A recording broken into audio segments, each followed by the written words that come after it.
I'd like to call to order the meeting of the King George County School Board. And we're going to begin with Pastor Davis is going to lead us in invocational prayer. Good evening. Thank you for the opportunity. I know it's not Veterans Day or anything, but I would like to thank all the folks that have been in the military, that served our country. My dad, as I mentioned to Mr. Boyd a while ago, that my dad was the last veteran who was a prisoner in 2 wars. He was a prisoner in World War II and prisoner in the Korean War for 3 years and a month, and fought for the wonderful opportunity, actually the right that we have today to do what I'm doing right now. And it's my dad weighed 84 pounds when he come back from being a prisoner of war. He'd be 105 today, but he's no longer with us. But anyway, thank you again for this privilege, and we're going to have a word of prayer. Our Heavenly Father, we are thankful. And Lord, we have so very much in this nation to be thankful for. And tonight we pray for Dr. Boyd, our superintendent. And Lord, a lot of decisions had to be made, important. Lord, we pray for David Bush, Shiloh District. We pray for Ed Franks, Lord, at large, and Colleen Davis at Dahlgren, and we pray for Kathy Hoover and James Madison. And Lord, as the selection process takes place for James Monroe to replace Matt Rolls, that position, Lord, we pray that for wisdom and guidance as they do that. And Lord, there are teachers who may covet prayer, and Lord, if there's teachers in our school who would like for someone to pray for them, we lift them up before you. And we, Lord, appreciate them and their labor of love. We pray for our librarians, Lord, and the difficult job that they have at many times. Lord, to give them wisdom, help, Lord, as they, Lord, select books and help to keep our children's innocence, Lord, as long as possible, as pleasing to Thee. And Lord, we understand that, God, You love us. And I'm glad to know there's nothing I can do about it. You're going to love me no matter what. I thank You for that. Lord Jesus, You prayed in John 17. These words spake Jesus, and He lifted up His eyes to heaven. Lord, this is just hours before You were crucified. He said, Father, the hour is come. Glorify Thy Son. Also, may my Son glorify Thee, as Thou hast given Him power over all flesh, that He should give eternal life to as many as Thou hast given Him. And this is life eternal, that they might know Thee, the only true God, and Jesus Christ, whom Thou hast sent. I have glorified Thee on the earth. I have finished my work, my task that You called me to do, which Thou gavest me. O now, O Father, glorify Thou me with Thine own self, with Thy glory which I had with Thee before the foundation of the world. And Lord, You suffered that day like no other person's ever suffered. You left, Lord, a crown, Lord, a throne in heaven, to come down and be born, laid in a manger, Lord, live among men, put on a robe of flesh, that You might take our place, and Lord, take upon Yourself our sin. Thank You for loving us so much. Lord, we know that nobody loves us like God loves us. We know, Lord, that no one served us like Jesus Christ served us. And no one empowers us like the Holy Spirit of God can empower us to accomplish great things on this earth while we're here. Lord God, bless this time tonight, the students, and Lord, and teachers, and all that's going to take place. And again, we thank You, Lord, for Your love. May we, in this time of turmoil in our nation, Lord, may we have an attitude that Jesus had. May we care. May we be compassionate. May, Lord, all the resentment and bitterness and all that seems to be going on in our day, Lord, may we see how bad it is and how wicked it may be in Your sight. And God, help us to love You as, Lord, You loved us and gave Yourself for us. We love You. We ask Your blessings upon this meeting tonight. In Jesus' wonderful name we do pray. Amen and amen. God bless you, and I gotta run. Stand for the pledge, please.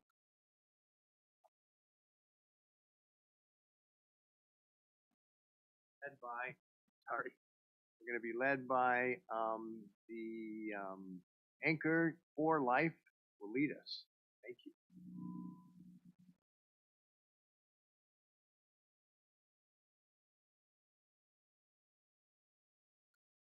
I pledge allegiance to the flag of the United States of America and to the republic for which it stands, one nation, under God, indivisible, with liberty and justice for all.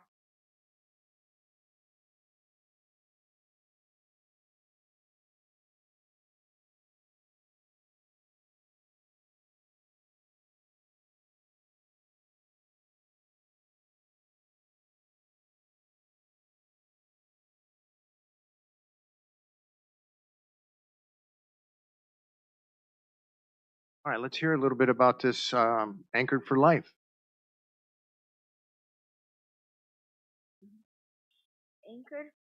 Anchored for Life is a new program at PES that helps both military and civilian families by supporting students in transitions like new students and students who move away.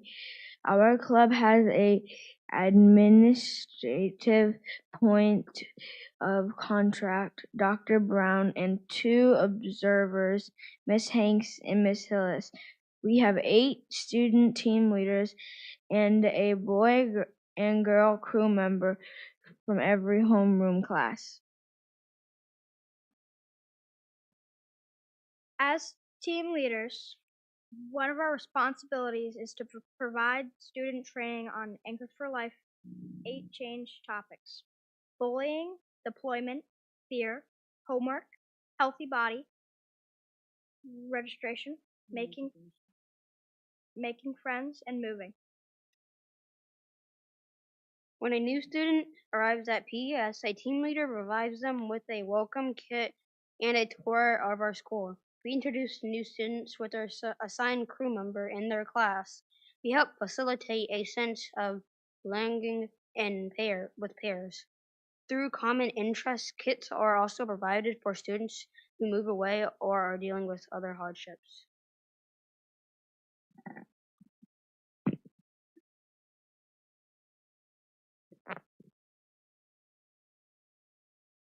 As team leaders, we are responsible for completing at least one community service project per year. This year, we are going to do a canned food drive in November. Each month, we meet as a team to complete activities that build our social skills, leadership skills, character, self-esteem, and we discuss ways that we can use these traits to serve our community. Thank you for allowing us to share a little information about Anchored for Life. Thank you. Okay, hold up. Do the sponsors want to say anything? Okay, questions from the board, and then I believe you want a picture afterwards. We'll get that in just a minute. But questions or comments from the board? I just want to say I think this is a great organization that you guys have set up. I'm excited to hear about it. Thank you. Many of us on the board here understand what you guys are going through as young kids with parents deploying and constantly moving around. Most of us were military and had children while we were in the military too. So thank you, because you're part of that team with your parents and serving this country as well. And thank you for being a part of this program that's going to help many, many students that you guys started, right? You guys started this, right? Awesome. Leaving a legacy. Thank you and all your leaders for being here tonight. It was great. Thank you. Yes, I also want to thank you. And what school or schools are represented again? Potomac? Okay, I'm sorry, I didn't say that anywhere. So anyway, shout out to Potomac, but also thank you very much. I agree with my fellow board members that it's wonderful, and you guys started this. That's huge. And thank you, sponsors, for encouraging them to do this. And it sounds wonderful. Keep it up. Like Miss Davis said, you're starting a legacy, which could go on for a long time. Thank you. Let's give them a hand one more time. I believe they want a picture.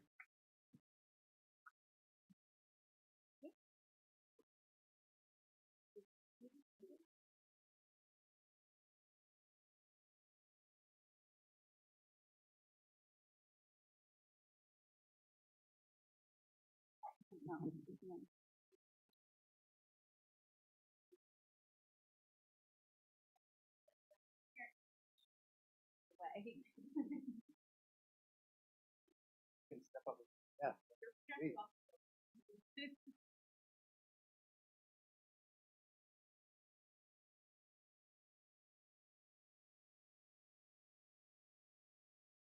Thank you. Thank you, guys.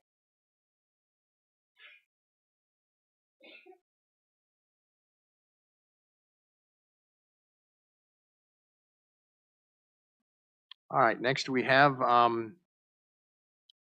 the recognition, Marjorie Churchborn from the American Heart Association Award. Our American Heart Association, there she is.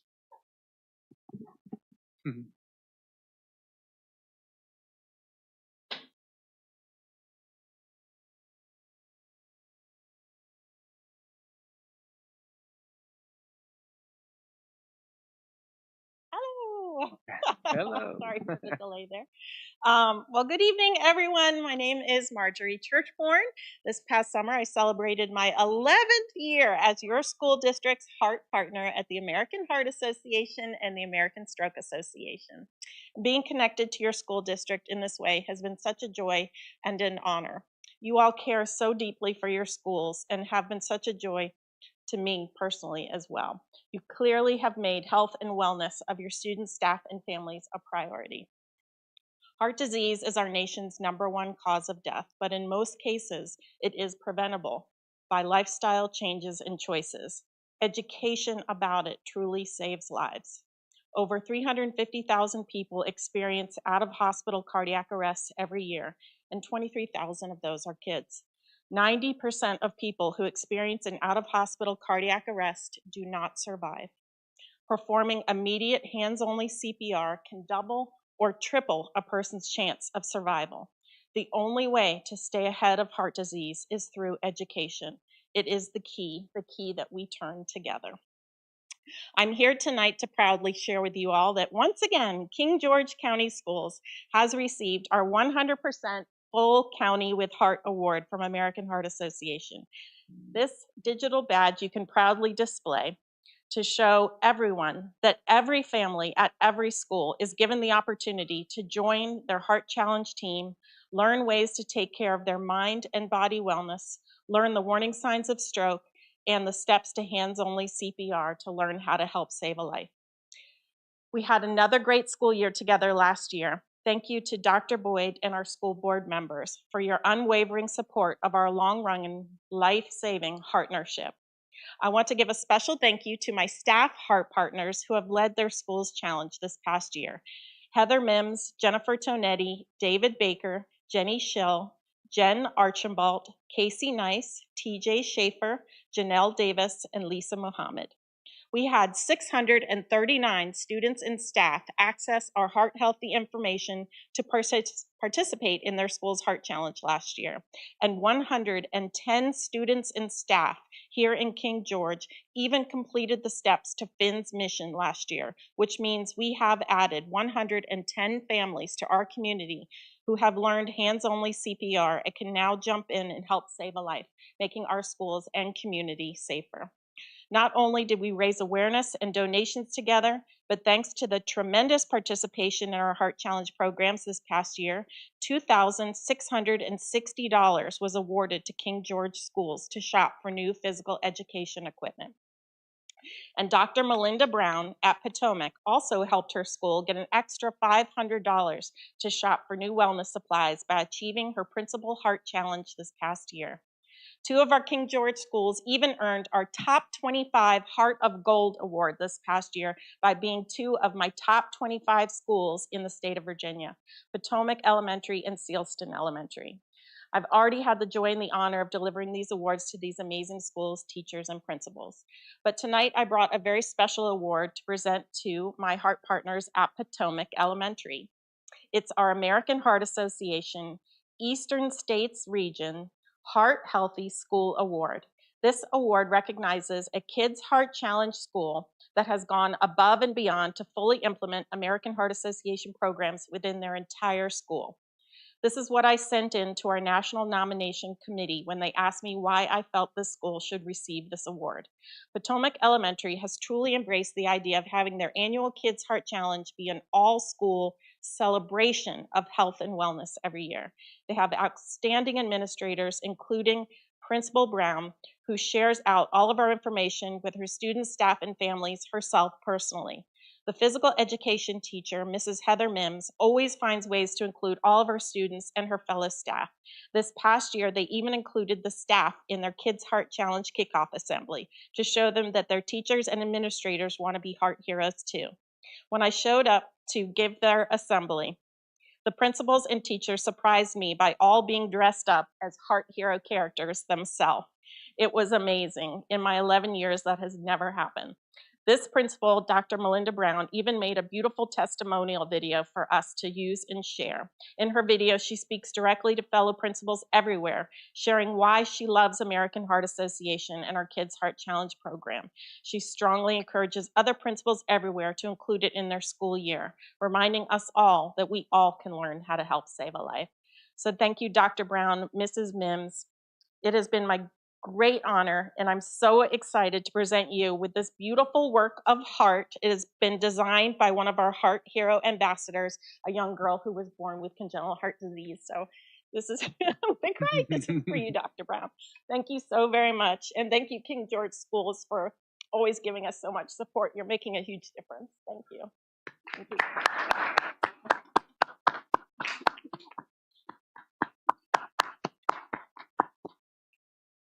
Thank you. Can we take a picture? Okay. Thank you. That's so much.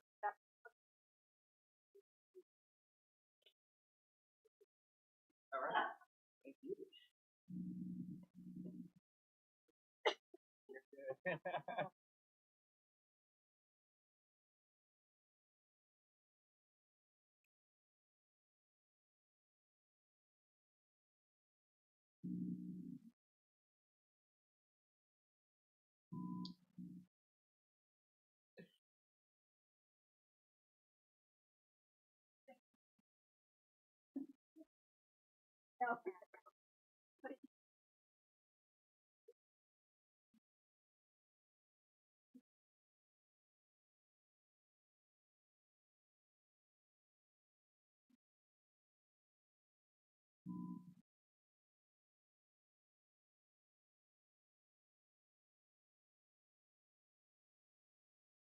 Thank you. Before you go, is there any questions any of the board members have about anything? No, that's okay. I just want to give the board opportunity if they wanted to say something or ask something.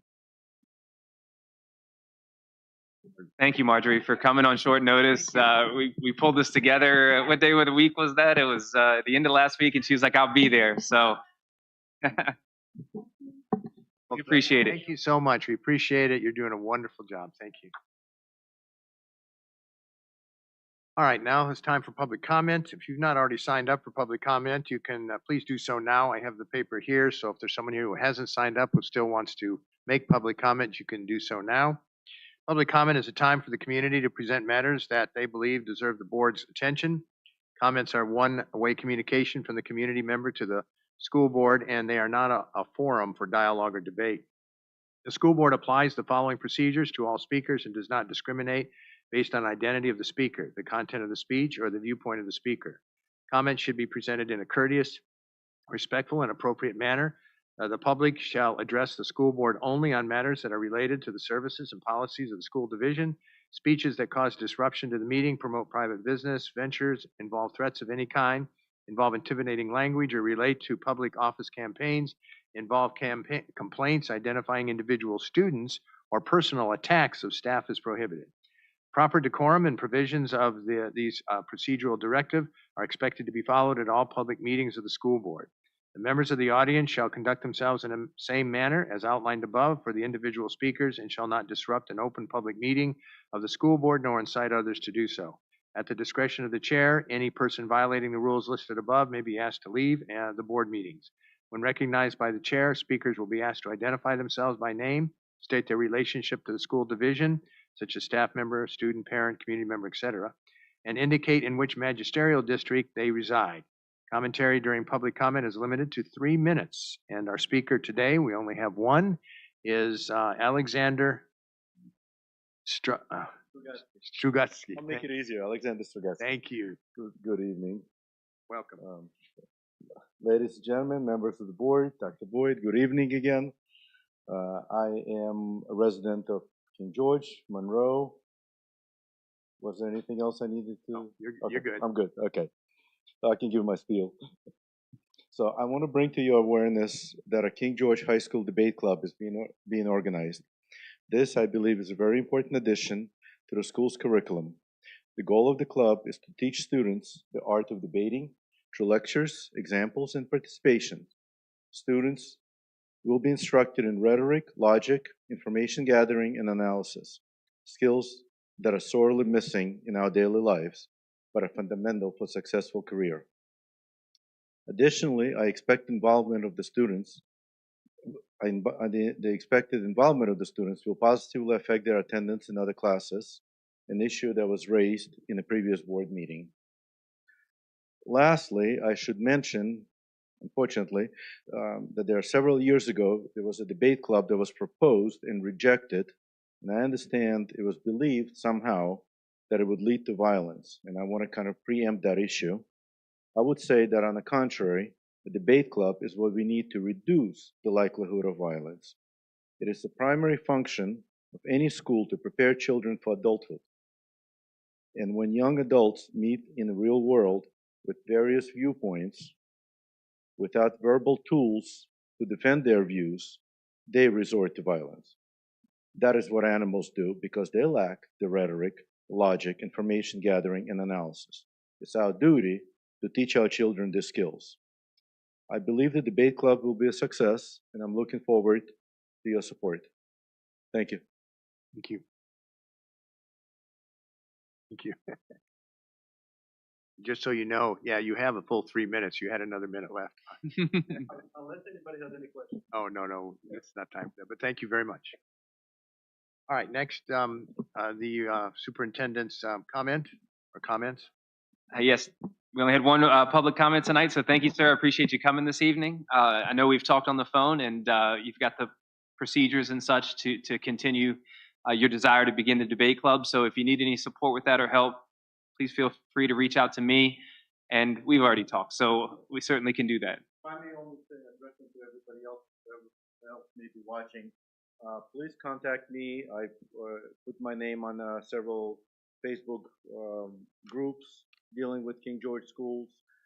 If anybody has a high school student that's interested in this club, please contact me. We want to get it rolling. Thank you. And that's all. Thank you, Mr. Chair. Do I have suggestions for changes to the agenda?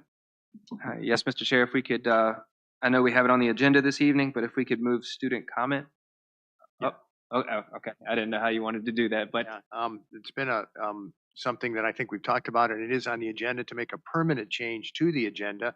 But I would like to suggest, if I have the agreement of my fellow board members, that right after the presentations, that we allow for the students to make their comments, and then they can be dismissed before we go into closed session.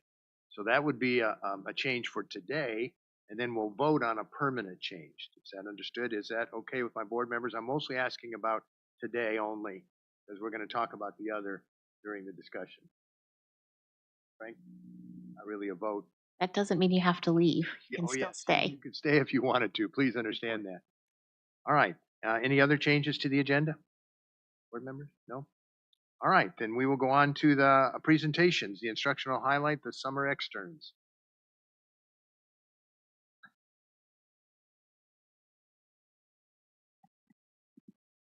I got intro here. All right. So the past school year, King George High School increased its number of documented work-based learning experiences by over 400%. A new addition was the high school's charter summer externship program with departments in the school board office. Here with us today is our work-based learning specialist, Terry Rinko, and several other King George High School the first student externs. Students present are Haley Meeks Primerano. Am I saying that right? Nick Close? I'm sorry. Armando Rodriguez Delgado and William Richard. So thank you all for being here, and I'll turn it over to you. Thank you, Ms. Rinko. Thank you so much, Dr. Boyd. Thank you, Chairman Bush, and members of the board for having us here tonight. I'm excited to introduce you tonight to some of our pioneers in our new student work-based learning program. This summer, as Dr. Boyd mentioned, for the first time, we had 4 central office departments supported by 5 students working externships. What is an externship? An externship is a short, unpaid, CTE, high-quality work-based learning experience of a minimum duration of 40 hours, where the student is paired with a working professional to observe and get a preview of the day-to-day activities needed for a career. I'd like to introduce you to our first externship pioneer, Haley Meeks Primerano. Haley worked 40 hours in King George County Schools Technology Department with mentors Mrs. Half, Mr. Brown, and Mr. Vogel, and 40 hours separately in King George County Schools Student and Family Services Department with an externship under the mentorship of Mrs. Mary Fisher. Next, I'd like to introduce you to our second pioneer here tonight, Armando Rodriguez Delgado. Armando worked 40 hours in King George County Schools Technology Department in an externship under the mentorship of Ms. Hillary Half, Mr. Brown, and Mr. Vogel. We have here tonight pioneer William Richard. William worked 40 hours in King George County Schools Technology Department with an externship under the mentorship of Ms. Hillary Half, Mr. Brown, and Mr. Vogel, plus a separate 40-hour externship in King George County Schools Instruction Department with an externship under the mentorship of Mrs. Hill, Dr. Meninen, and Mrs. DeClute. Lastly, unable to join us this evening due to illness or work, were pioneers Chad Brown with a 40-hour externship in King George County Schools Instruction Department under the mentorship of Mrs. Hill, Dr. Meninen, and Mrs. DeClute, and pioneer Vivian Rinko with a 40-hour King George County Schools Communications Department externship under the mentorship of Mrs. Amanda Higgins, whose summer project you viewed during convocation this year. Without any further ado, please help me in congratulating our 5 pioneers for our first externship program with King George County Schools, some of which are here with us tonight.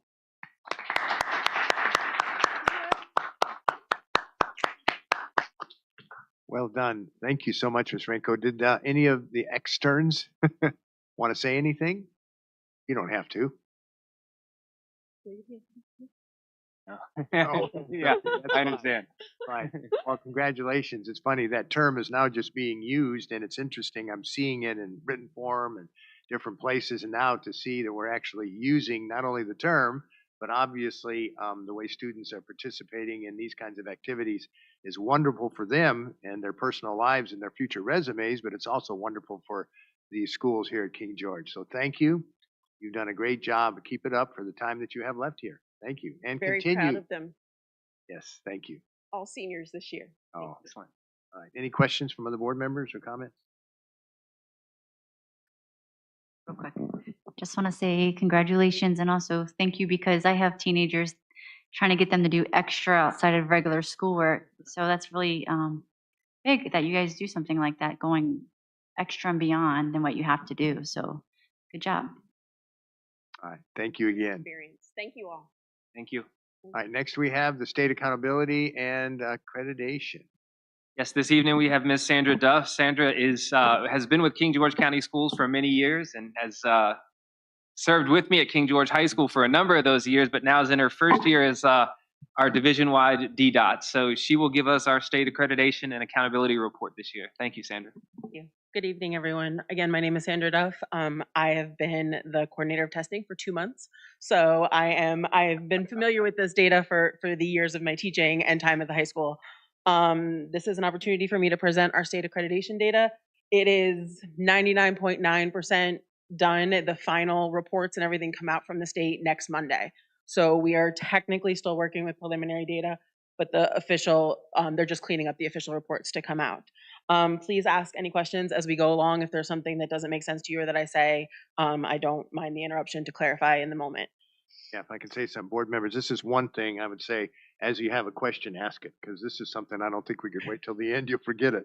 Yeah. It's a lot of Please information. feel free, yes. Okay. So the accreditation, there are 9 performance indicators that we work our way through, and the state ranks them as a level 1, 2, or 3. The level 1 is at or above standard, level 2 is near, and level 3 is below standard. The numbers and the benchmarks that go with each of those categories differ depending on what subject we're talking about, but they all come back to the simplicity of having it be green, yellow, or red. So all 5 of King George County schools are fully accredited. This is the overall indicators as we go through. Up at the top, the benchmarks are what it takes to be a level 1. So for English, the benchmark is a 75. Science and math are 70. Chronic absenteeism is less than 15% of the students being considered chronically absent. The graduation completion index is an 88%. The dropout rate you would need to keep under 6%, and then the college, career, and civic readiness would be 85% or greater, would all be the level 1 goal. So as you can see through all the schools, the green means that we have met that level 1. The yellow is the 3 categories of the high school that are considered level 2.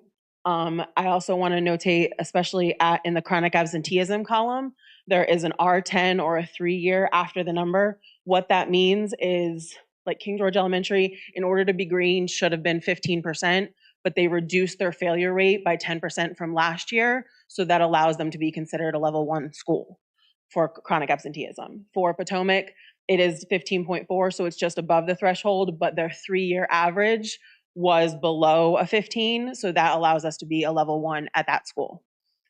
Same thing for Potomac and science. The 67.74 should have been a 70%, but because of their 3-year average being over 70%, we are a level 1 in that school. This is the chart that can be a little overwhelming. I put a key in the top for you to see. So the performance level on the far right is if it is green all the way across the column. So for example, King George High School's English is green in all the categories across, which means they were above 70%, 75, excuse me, it's English. Across, it's a level 1. In the math, because you are allowed to have 1 level 3 and still be considered a level 2. So level 3 would be below 65%. So that makes the math overall at King George High School a level 2.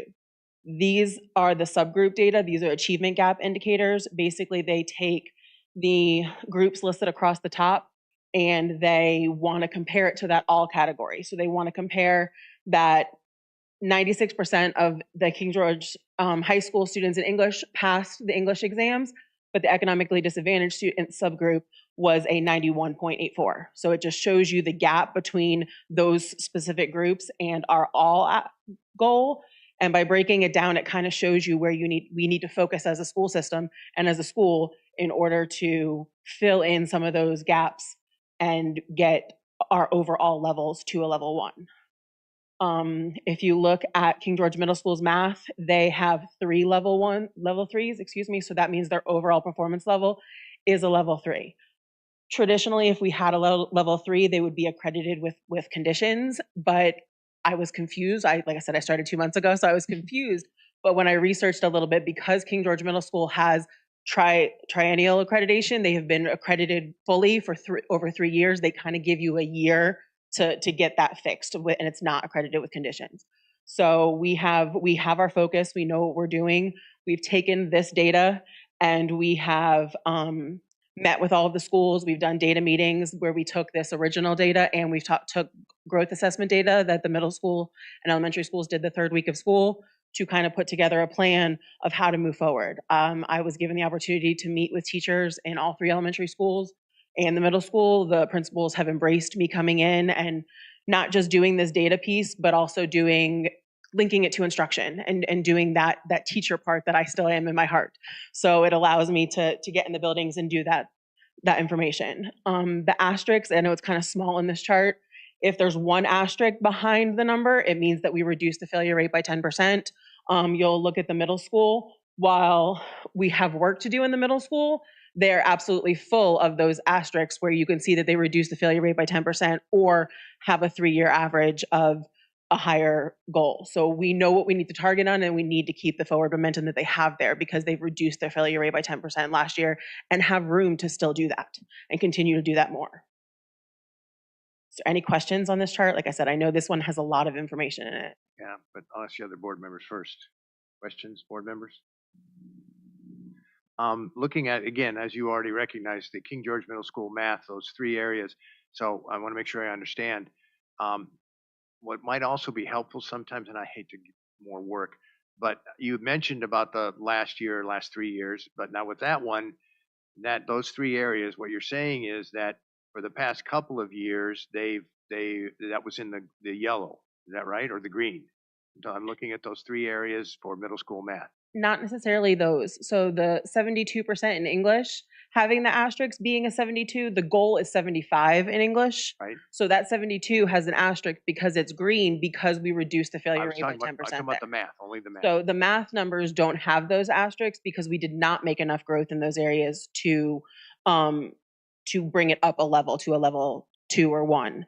But what the positive spin that you could take out of it is that there is definitely room for growth there. To reduce the failure rate by 10% with a goal with a 58 for the Black subgroup is room for improvement where we don't have to meet the 70 right away. We can work our way towards reducing the failure rate. What I'm saying is compared to last year, though, those 3 areas that are in the pink or whatever it is, those have dropped below last year's numbers. Is that correct? Not necessarily. So the middle school math subgroup, that 58% last year was a 53. Oh, all right. So that 58 is growth. The economically disadvantaged subgroup for math was a 58 last year and is a 59.9 this year. And the English learners subgroup did go down. It was a 57 last year and is currently a 42. So that's probably the biggest concern of those. But you're saying that if, let's say that they all went up at least 10%, then they wouldn't be. They wouldn't be red. They would no longer be a level 3. Okay. Yes, sir.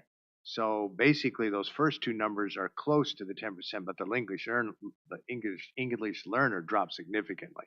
It did drop from last year, yes. And that's a population that is it's all over the place because the middle school and the elementary schools are pretty stable because you test all the students. We test all the 3rd graders, all the 4th graders. But when you get to the high school, you only test the kids in once per subject area. So depending on the grade level and depending on what math they're taking or what science they're taking, you're testing the denominator of that fraction changes drastically at the high school level, which does affect our overall data.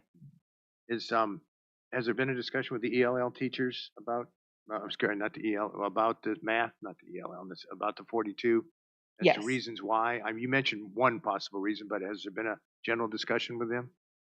So we had there are times that we can, in English, where if the student has been in the country for less than a year, they don't have to take a reading exam. That doesn't exist with the math because they consider math a more universal language. Right. So I think that we had a very large increase in the population last year, and that tested a lot of students that had been in the country for less than a year.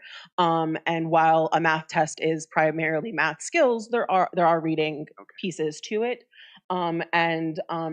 Mrs. Perry, who is in charge of our ESL students, and I work closely together and going through and being able to break down this data of who the kids are and kind of what progress to monitor their growth assessments that they do for the state, as well as our just district common assessments, so that we can track that growth and see what we need to do throughout the year and not just wait for next year's number. Good. So what you're saying is one of the main reasons, though, is there was a significant increase of students in the ELL category. I couldn't give you the number, but there was definitely a rise last year. More than a normal year. Yes, sir. All right. That's interesting.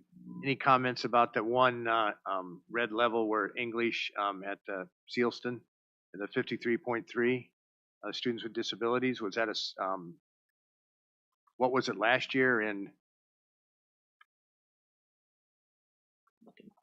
Thank you. You're so good by having all that information in your hands there. Of course, I brought it with This me. stuff is a rock star. I'm just going to put that on You're a record. rock star. Try not to ask many more questions. I don't mind at all. So last year was a 65% and it dropped to that 53. So that's 12, and that's significant also. Was there any, I appreciate the possible reasons for what you mentioned about the ELL and middle school Mhm. math. Was there any possible reasons for this significant drop with the English at Sealston? So I can tell you that this chart gives me the denominator of the fraction that creates that percentage, and last year's denominator was a 44 and this year's was a 63. So that's 20 more kids in the denominator piece. So I haven't specifically investigated that one, but my initial reaction is that is going to be a large portion of it. It could be that I don't know if it's an increase in the population or if it was just third grade was very heavy in it last year, which means their fourth grade this year will be heavy in it. Because it is a drop, their 3-year average is a 65. So that 50 is a drop. That'd be interesting to learn that. Was it just because of the significant increase of third graders, or did we literally have, both with the math English learner and then with the disabilities for English and Sealston, did we really have just that population? There was more of those types of categories of students that came to King George, new first time. I would be curious to find that. The reason why I'm asking that question, obviously, obvious reasons, is that, that we couldn't do much about necessarily new people coming in, because now we're talking about political things and all sorts of things. But we could do something if it's just simply the grades just below or before they took the test, there was a significant number there, and so now they're being tested, and then that is the difference. Yes, sir. And if that's true, that's a different approach to what we might do to solve the problem. And that's why I'm hoping to be a part of the solution in that I'm meeting with the teams regularly to discuss the growth assessments that we just took. We took the growth assessments and we broke it down like the state would for this, and taking their quarterly common assessments that they're doing and breaking it down. English is not my strength. Math is definitely my strength, but I can analyze data that you give me and help point people in the right direction. And I know that Mrs. Eli, as well as Dr. Mannon and that whole team, are on that. Oh, I'm sure they are. Yes. All right. I would just be curious maybe to find out some of that was, again, new population moving, which to me, if we were in another state, maybe closer to the border, you might understand that for sure. And maybe some of that is true. We just don't know. Or was it literally just from the grade before and now they're taking the test for the first time? Anyway, just that would be, I guess, not that you have to report on it next time or anything, but maybe here's something, Dr. Boyd, in those two, in that area. You can send the board an email. Absolutely. All right, any other comments? Sorry, board members. Okay. Thank you. The next slide is wonderful, so let's get to that one. The next slide is a comparison for the 3 academic areas, English, math, and science. I did the surrounding counties as well as the state of Virginia average. So you can see in English, we are 2% above the state average, and across the local surrounding districts, math is definitely is below the state average, but seems to be pretty close to on board with the rest of the region, except Westmoreland has obviously put some effort into their math department that has given them that 75. And then science, again, we are on par with the rest of the region as well as the state. Just to give you some comparisons, last year, our top row, that 75, 68, 68 was a 73, 67, 67. So it's pretty much where it was. And then the state last year, instead of 73, 71, 68, was 73, 69, 67. So it's comparable across the region, and it's nice to see that the struggles are universal. We know that everyone is struggling a little bit in certain areas, and we can work, we're all working towards making it better for our students.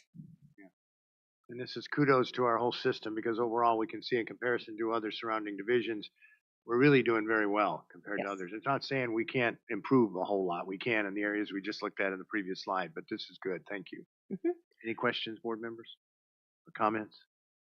Just shout out to everybody, but especially to the English, because we're above everybody surrounding us. So. Absolutely. And then the last slide is a slide that I shared with Dr. Boyd for convocation. And I again, numbers speak to me. So I wanted to be able to share that with you guys in the fact that these are numbers to be proud of. And they're numbers that show the champions theme that we went with. It shows that, and it gives recognition to each school. It gives them, seeing that everyone is working hard and making improvements in academics as well as attendance. And to me, the teacher in me loves to see that we have students, that there were 56 fourth graders passing an SOL for the first time. So that means as third graders, they weren't successful, but as fourth graders, 56 kids passed an SOL for the first time. And that can be the beginning of them passing them for the rest of their career because they get that win. So I just wanted to be able to share that information with you. And thank you for your time. No, that's wonderful. I have one question. There was a past board member that mentioned about advanced passes in SOL. That's 768, which sounds great. How did that compare to last year? If you don't have it, that's okay. That 768 under passion? Yes. It was 768, which is great. Was that an increase? You don't even have to know the number. Was it more, or about the same as last year, or do you know? I believe from doing the math, if my memory serves me, that they were both. It was about 10 point something % last year and 10 point something % this year. I think if I remember correctly, but I can definitely pull that information for you. You don't have to do that one. It's just there was a past board member that Yes. asked about what other data could we use, and we're not going to necessarily use other data, but it's still good to know that, especially in reference to doing the evaluation for the superintendent. And I did pull it from pre-COVID. We were anywhere from an 8 to a 10%, and then post-COVID was 10, 11, and almost 12%. So to compare pre and post-COVID, I can tell you that more kids were doing pass advance. I don't know about comparing to last year. I have one last question, and it relates to the superintendent's evaluation. Now that we have this data, we have everything we need to do the evaluation. Now there's work on our part. Yes, sir. Probably mine more than anybody's. Anyway, but you had mentioned that this is 99 point some %. I don't think I need to wait. I could begin right away, but you're getting that on Monday, the final? Yes. The final information, and basically it's if you go onto the VDOE website, there's those school quality profiles. It takes them the month of September to make sure that the information in those is updated and accurate. So the score reports that we are given by the state should not change. This is the data that I base this report off of, but for public access to the information and for the average citizen to see this information, it's not going to be fully updated on the VDOE website till Monday. Okay. Thank you. Any last questions, board members? Comments? I just want to say thank you, Ms. Duff. Great presentation. It's very nice to see where we stand in the region, and I'm super excited with Ms. Duff being in this position where we're heading for in the future. I think not only the ability to pull the data together, but you probably picked up on the theme of how we're going to tie it to instruction. So I'm very optimistic about the future. So thank you, Ms. Duff. And I thank you. To think 2 months, you said? Yes, I started July 1. Oh my! I mean, just to be able, ask a question that was totally from last year, and then you immediately came with the data. I was ready for you. Anyway, kudos to you. Well done. I think you're going to do very well in this position. Thank you again. I appreciate it. Thank you for your time. Let's give her a hand. I don't know. I suppose we should do that for everybody, but I'm just looking at this one. That was a lot of work, and we've been waiting for it. So just to let the rest of the board members, we're going to talk about any final comments about the superintendent's evaluation in the discussion items. But if there's no changes, before the next board meeting, we will, in closed session, I will have all the data. We will plug everything in, and we will discuss it in closed session at the next board meeting. And if any board members want to help me, that would be fine too. All right, let's go on. Do I have excuse me, we're doing this thing. Let's hear from our student reps. Good evening, ladies and gentlemen. I'm Savannah Nelson. I'm the student representative for the high school alongside Chad. So this week is our homecoming week. We're starting off the week with our Spirit Week. Every day is a new theme for the students to participate in, which is a great way to get excited for our homecoming football game, which is on Friday. The theme will be Blackout, so please come on out and support our Foxes. And on Saturday, we're all looking forward to our homecoming dance. The theme will be Las Vegas. Everyone's excited for that. And further, our NJRTC program this past Friday went to the air show to see the Blue Angels perform. This was a really great time, and they also have their homecoming cookout on Friday. And our fall sports, they're having a great season so far. Our cross country team competed last Friday. And then our volleyball team, as well as our field hockey team, they both have a home game tomorrow, the 24th. They're having a great season as well. And our DECA team as well, they are having signups right now for their group, and they have a field trip scheduled on October 2nd. I know many students are getting excited for that as well. Our school also last Wednesday started rotating for different clubs, so this is really great. Students are getting involved in a lot of different clubs and really interacting with one another.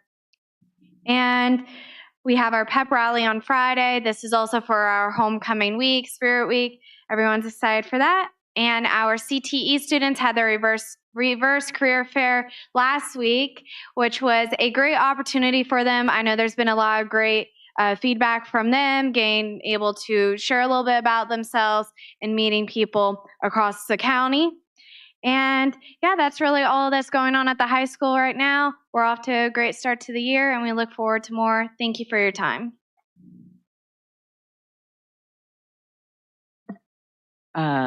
Good evening, everybody. I'm Eric Silber. I'm the middle school representative to the school board. The big thing that I talked about last time is that Dr. Nice and I were setting up a student feedback form to just sort of gauge the student appreciation, I guess you could say, of several policies that have been implemented at both the middle school and just the overall county. We sent out that form last week, and we have over 250 responses. So we got more than we expected, which is good. It's really good. And the best part is about 70% of those responses also gave us some stuff in the open-ended or like response stuff, and actually were willing to take the time to type out their opinion and sort of just explain their answers to the survey. I've sort of compiled some of the arguments or, opinions that the different students have given for, whether they support or are against some of these policies. Obviously, I put the phone policy in there. I know with the governor's executive order, there's only so much y'all can actually act on this, but, just sort of, see what the students thought about it. And if there's anything y'all can change, with disciplining students and how harsh that is, et cetera, y'all can change that based off of these responses. Some of the biggest arguments for the phone policy, because believe it or not, there were a couple of students who were in favor of it. A lot of people talked about how lunch was more engaging because, you didn't have everyone staring at their phones the whole time. Now, this has led to a little bit more noise in the lunchroom, which the administrators are still trying to deal with. And it's part of the reason that we still don't have our free seating yet. But, hopefully we'll get there eventually. Fingers crossed. More class productivity, as, we hoped for when this policy was implemented. And then just less negativity. It's decreased, well, at least we hope it's decreased cyberbullying and stuff like that. As far as I can tell, the King George Middle School Fights page on Instagram has no more uploads. Thank goodness. And yeah, so, I think if I go to the numbers here, if it says here about 30% of students who responded felt either neutral or in favor of it, which is, again, more than I expected. As for arguments against, of course, they're questioning why we can't have it at lunch. And I hope to, obviously I can't respond to 268 students, but I hope to find some way to just let everyone know, with the governor's executive order, I think the order is like bell to bell, so that we really cannot give them this time at lunch, whether we want to or not. And again, as the people for the policy explained, lunch has become, interesting. We're not, again, just staring and scrolling through social media. We're actually talking, socializing, and I think that's improved, especially after the pandemic, where, we couldn't talk to our friends for an entire school year. The other big thing that I saw against it was contacting their parents in case of an emergency. I know the middle school has something set up where you can, go to the office and pull out your phone or use the class phones. But a lot of students were concerned about, especially with all the threats that happened at the middle school recently, they were concerned about being able to contact their parents in an emergency. So the next thing that was on there was the grade weighting policy, the 30% product, 70% process. It was a lot of students didn't really have an opinion on this, but the ones who did have a negative opinion on it felt very strongly about it. The big argument is that a lot of teachers aren't putting enough tests out. And so, for example, right, I'm a straight A student, and but my problem is I don't test very well in math. I'm not sure why, but I usually don't do quite as well on math tests as I do in other subjects, and even just in like normal math, like homework assignments, for example, right? So, but we are in week 7 of school, and I've only had one product grade, and I got like an 82 on it or something, right? And it pulled my grade down to like a mid 80s grade when it was like a 96.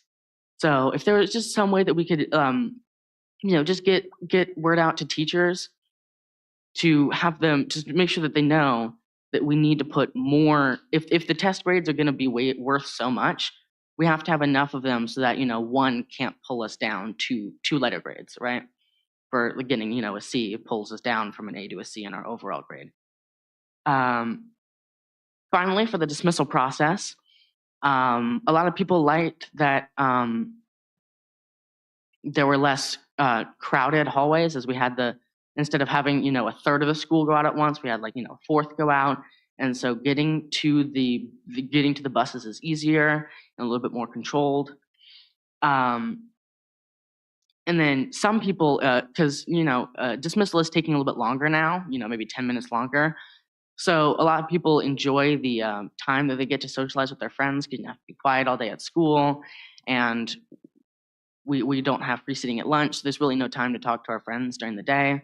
And so some people do appreciate the extra time to talk with their friends.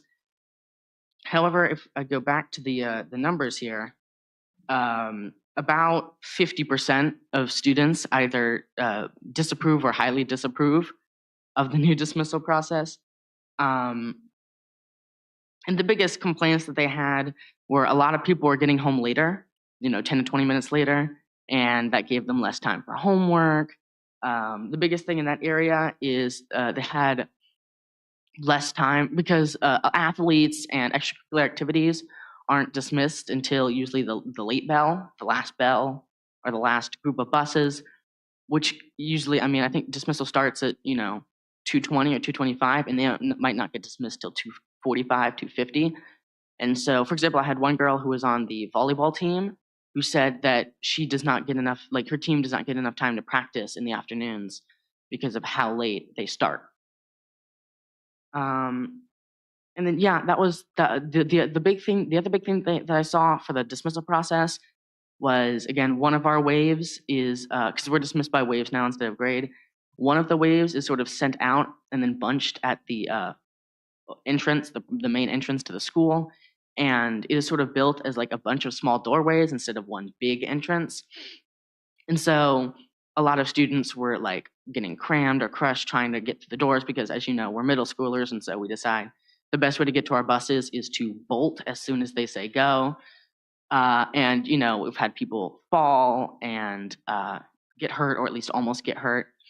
And so I believe Dr. Nice has made a change to have wave 2 dismissed the same way as all the other waves, which is good because I think a majority of students appreciate it that way. But yeah, so for the final sort of numbers here, as expected, close to 70% of students were either disapproving or highly disapproving of the phone policy because, we're middle schoolers, we like our phones, we don't like them taken away. And again, for the grade weighting system, about 40% of students disapproved or highly disapproved, and then another 40% didn't really have an opinion on it. And then, about 20% approved. And then for the bus dismissal process, again, about 55% disapproved, with about 25% neutral, and another 25% approving. So that's about it. I plan to get in contact with some of these sports coaches before the next meeting so I can have a little bit more sports data. I'm sort of waiting for some of the other stuff, Spirit Weeks, pep rallies. Hopefully we'll get a couple of those. But as we're still sort of winding up and trying to get the new students under control. But that's about it for now. Thank you. Thank you. Hey, how you doing getting the new students under control? I can empathize. All right, thank you very much. We're going to, in just a moment, we're going to motion go into closed session. You can stay if you wish, both of you, or you can leave right after you go into closed session. Do I have a motion to go into closed session? Pursuant to State Code Section 2.2-3712A of the Code of Virginia, I move that the board convene in a closed meeting to review hires, substitute resignations, and stipends as permitted under 2.2-3711A number 1 of the Code of Virginia. Do I have a second? Second. All those in favor say aye. Aye. Chair votes aye. We are now in closed session. Thank you.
like I'm forgetting.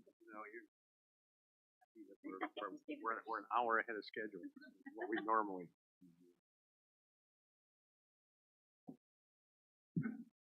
All right. All right, do we have a motion to return to open session? I move that the King George County School Board return to open session and certify that pursuant to State Code Section 2.2-3712D, only public business matters lawfully exempted from open meeting requirements under this chapter, and only such public business matters as were identified in the motion by which the closed meeting was convened were heard, discussed, or considered in the meeting by the public body. Have a second. Second. Certify. Certify. I also certify as well. Do I have a motion to, wait, let's vote on the motion. All those in favor say aye. Aye. Chair votes aye. We're now back in open session. All right, do we have a motion to approve the personnel as presented in closed session? I make a motion that we approve personnel as presented during closed session. I second. Yeah, those in favor say aye. Aye. I'm also in agreement, so the motion passes. All right, let's move on. I'm sorry, I don't know why I'm a little confused with this. I guess because I'm so shocked we're ahead of schedule. Yes. Maybe that's part of it. This is good. All right, so next on the agenda are the minutes, and we have 11 of them. So I was thinking when I was reading through these, I don't know if the rest of you board members read through these, that we could probably approve them as a whole, but then there were a couple of questions I had. So we'll go through them rather quickly, and I think some of them there's just like very little to do, but there was a couple I had questions on. So let's go them, but we'll do it quickly. Let's look at the first one, which is May 15th. If you remember, that was the one that was a special meeting, and it was basically we went into closed section and we came out. Do I have a motion to approve that one? I make a motion to approve the minutes as presented Second? for May 15th. Do I have a second? Second. All those in Second. favor say aye. Aye. Chair votes aye. They're approved. All right, next one is the May 15th work session. If you remember, we had first of all, and there was some discrepancy. We had to make some changes. And so now the minutes, I believe, are correct. So in this work session, it was a little bit different, but if there's no questions about it, do I have a motion? I make a motion that we approve the work session minutes from 5/15/24. I second. All those in favor say aye. Aye. Chair votes aye. Motion carries. All right, 611. 611 was another work session. And that's when we talked about it. It's right here. So it says that was the third-party investigation. That's when we discussed it.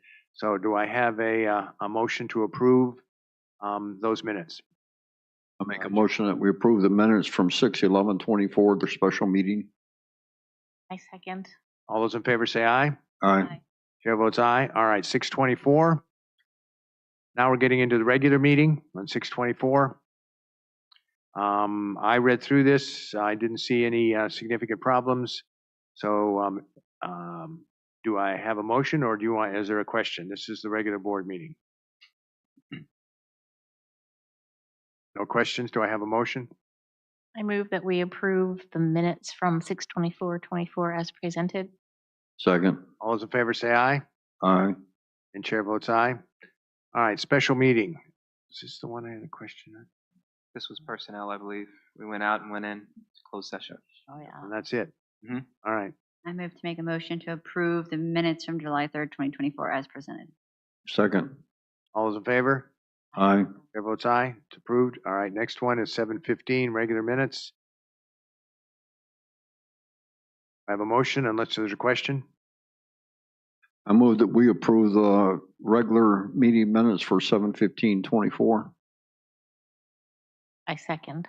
And just have a question here. We started writing page numbers. That was what I wanted to ask about. We've been doing that all along, I guess. Some of the beginning ones didn't necessarily have that, though. So, I mean, that's good. I assume that's a page number in reference to, as all of the verbiage was eventually kind of typed out, you were only referencing those pages. It's just that we started doing that. Did we ask you to do that? I mean, that's fine. Did we ask you to do that? Yeah, that Asked? was asked Okay. at one point by the board. All right, that's fine then. Okay, do I have a motion to approve the minutes on 7:15?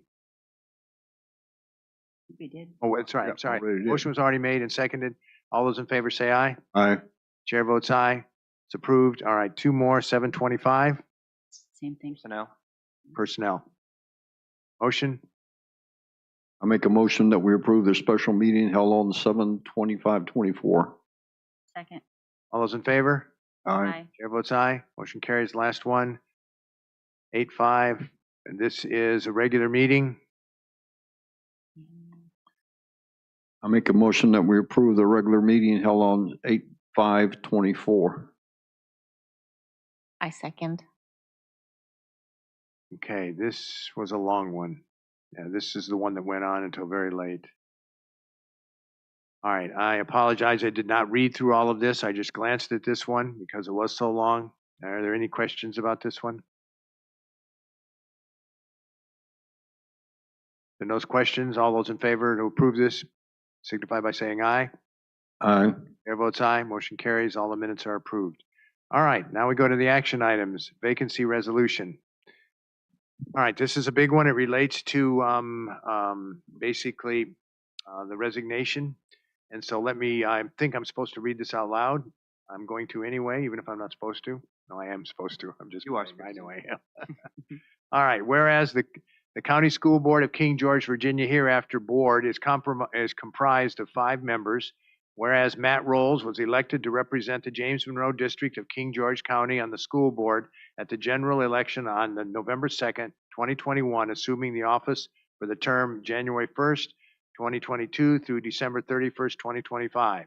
Whereas at a school board meeting on September the 9th, 2024, Mr. Rolls publicly announced his resignation from his James Monroe District seat effective September 16th, 2024.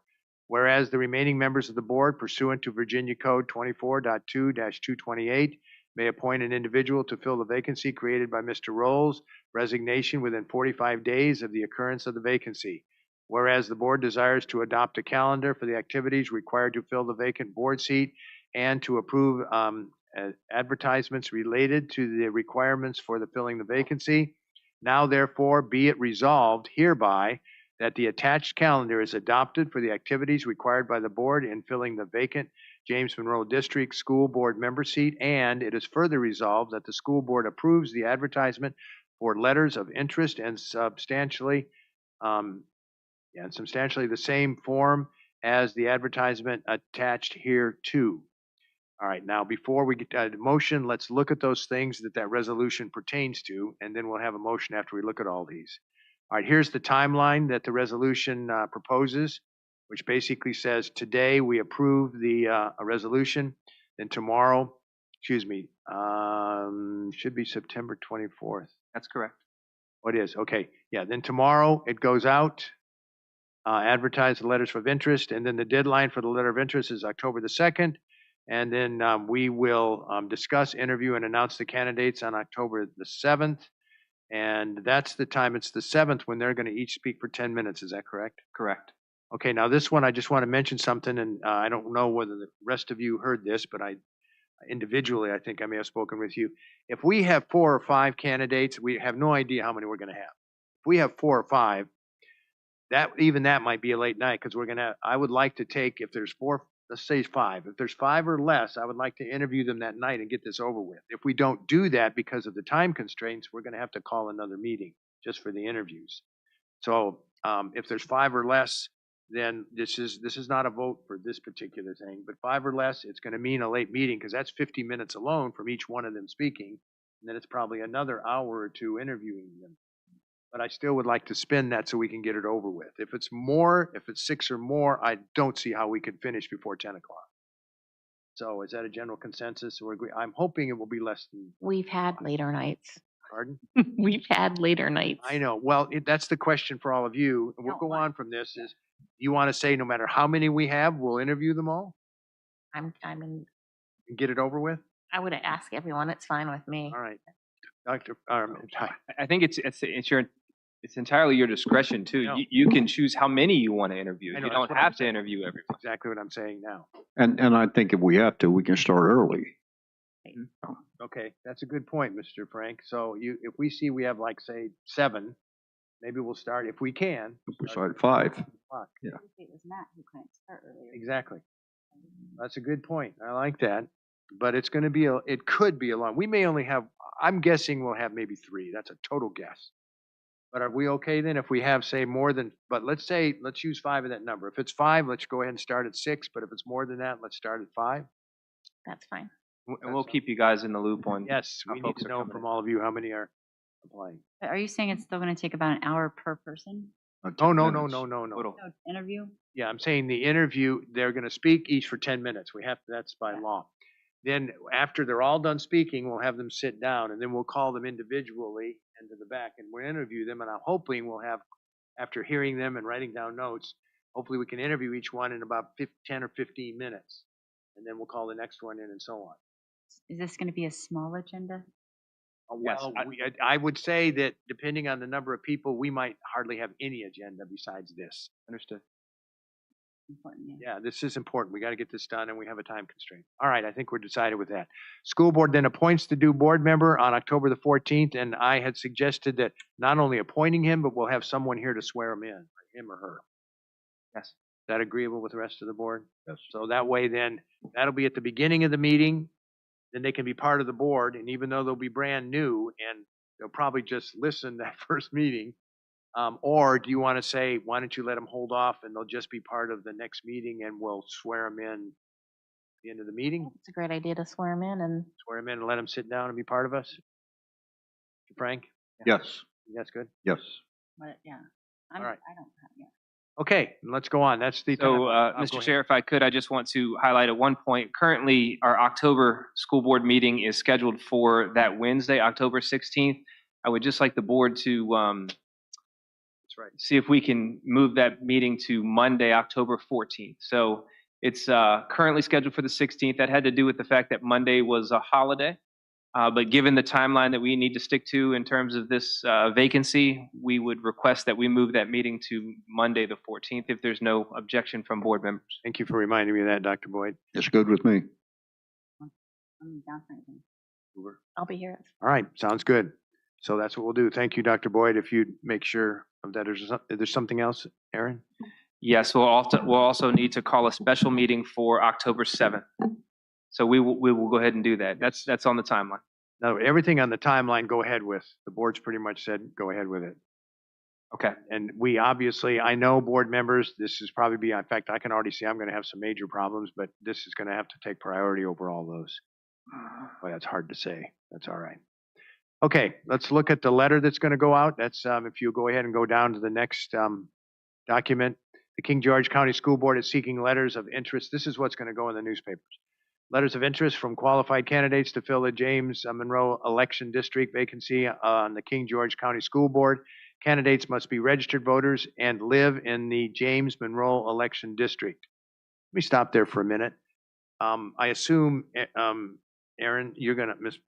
Scalf, that you're going to go ahead and make sure that, working with Lori Gump maybe? Yeah. I already spoke with her. Did you? Okay. Set that up. And again, all of this information is coming through our legal attorney, Sands Anderson. So we've talked to the registrar as well, and I think we're ready as soon as you guys are. Okay. If you are interested, please submit the letter of interest, not to exceed 300 words, and the resume. The letter of interest must include your name, address, phone number, and email address. Submissions must be sent to, and lists all the addresses. The letter of interest and resume must be received by October the 2nd, 2024 at noon. During the October 7th meeting, King George County School Board special meeting, eligible candidates will have up to 10 minutes to speak as to why they want to serve on the school board. Interviews with each candidate may follow.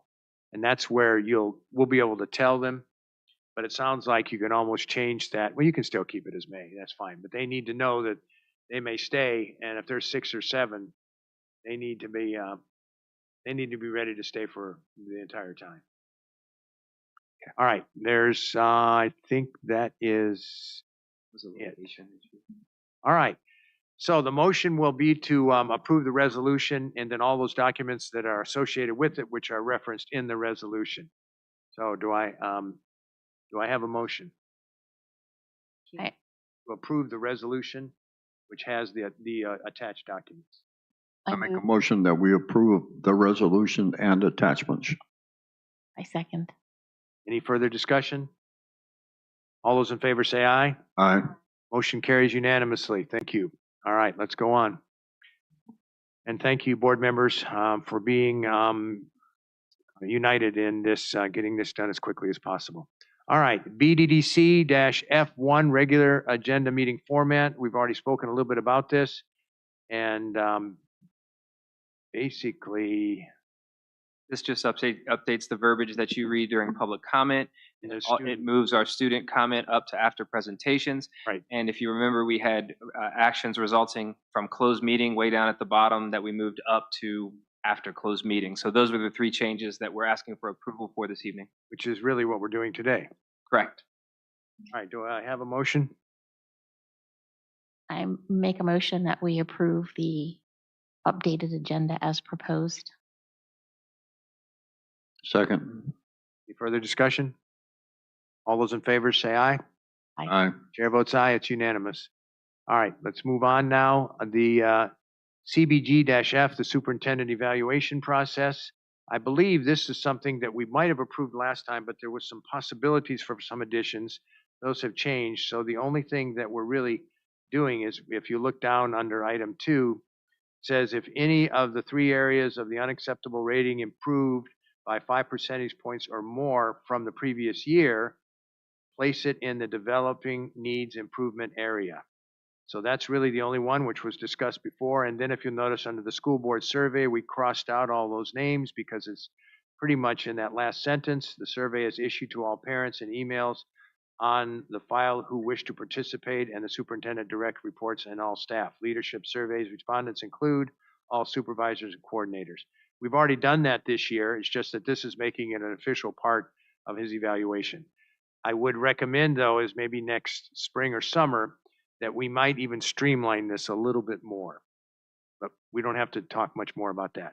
So those few changes, and then also the evaluation timeline. If you go down to item number 5, Roman numeral 5, you notice we've crossed out because that was last year's timeline. I added the new timeline, A through G.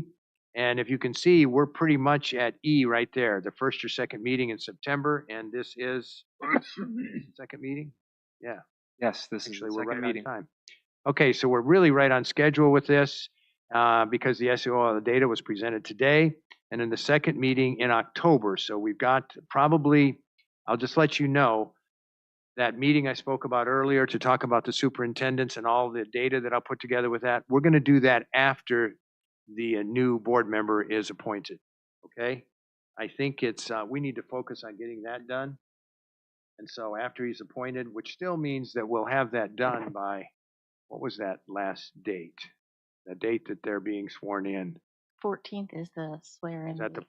14th of October? All right. So the board meeting that follows that, which is what's the next board meeting after the 14th? Is it November? 30th. The 30th? Okay. So that may be the only change, but we can still keep this like it is. Second meeting in October, the school board reviews the SOL data, finalize superintendents. Okay, we're not going to do that. We'll do that it won't be the second meeting, obviously. We're going to do it on October the 30th. That's when we'll have the closed session with just the board members. And I'll have all that data compiled and together within that evaluation. And then we'll actually still follow through with the first meeting in November, providing that information to the superintendent. So we don't need to change anything here. Do I have a motion to approve this, the superintendent's evaluation process? Can you go back to number 2 that you talked about Sure. before? I didn't see I didn't see what you were talking about. I Uh, looked at it earlier. Oh, I see it now. Okay. See Never it? mind. Yeah. Sorry. Any other question? The meeting is on the 30th, not the 28th? Yes, that one is, that's the first superintendent's conference. I'll be out Monday and Tuesday. So there's a couple of those that are moved to Wednesdays. So yes, Okay. that's the 30th. Is that okay, Mr. Frank? Sure, that's fine. It's even better. I'm glad we have notice of it. All right, any other questions? If not, can I have a motion? I move that we approve the superintendent's evaluation as submitted. Second. Any further discussion? All those in favor say aye. Aye. Aye. Chair votes aye. Approved unanimously. All right, let's go on to the now discussion items. Librarians, I'm sorry, thank you for being so patient. if you would come forward and, or Dr. Boyd, did you want to say something? Yes, we do have Ms. Drinks and Ms. Clark here this evening. They're coming back from their the conference that they attended, and they wanted to provide some library oversight feedback and research that they had done. And we appreciate you guys for being here. Thank you so much for pulling the extra weight and helping us through these challenging issues. Thank you.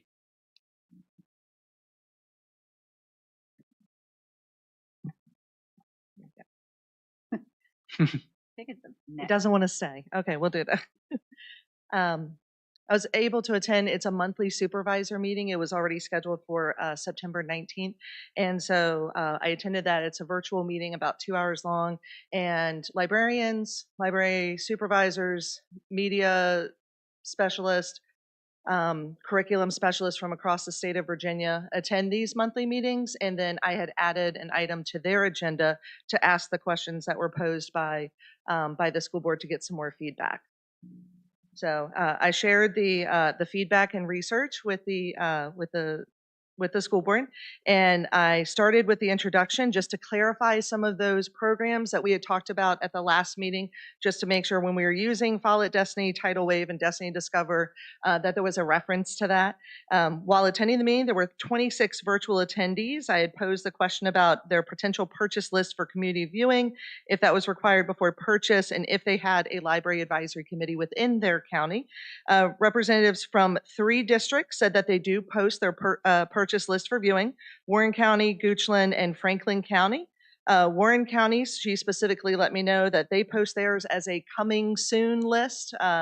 They post them and they put them up on their library sites for 30 days for viewing, and that when she posts them and the spreadsheet is clicked, that it says that the books will be purchased on or after the 30 days. It gives a specific date to help people who are looking at the list to know how long that list has been viewable, has been available, and that there's no feedback form provided, though they are welcome to have any type of email come to them.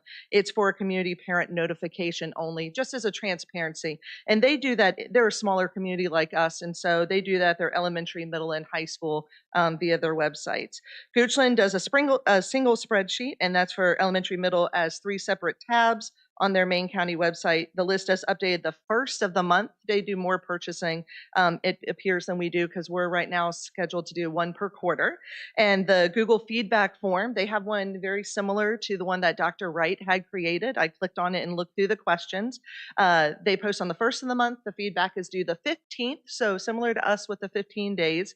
And they take that as a means of additional input to support their library team in their selections.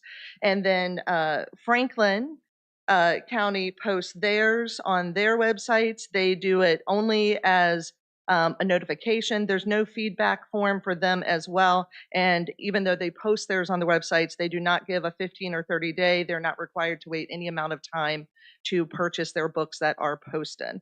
None of the county districts that were present said that they have an advisory committee that specifically approves book purchase list before processing their orders.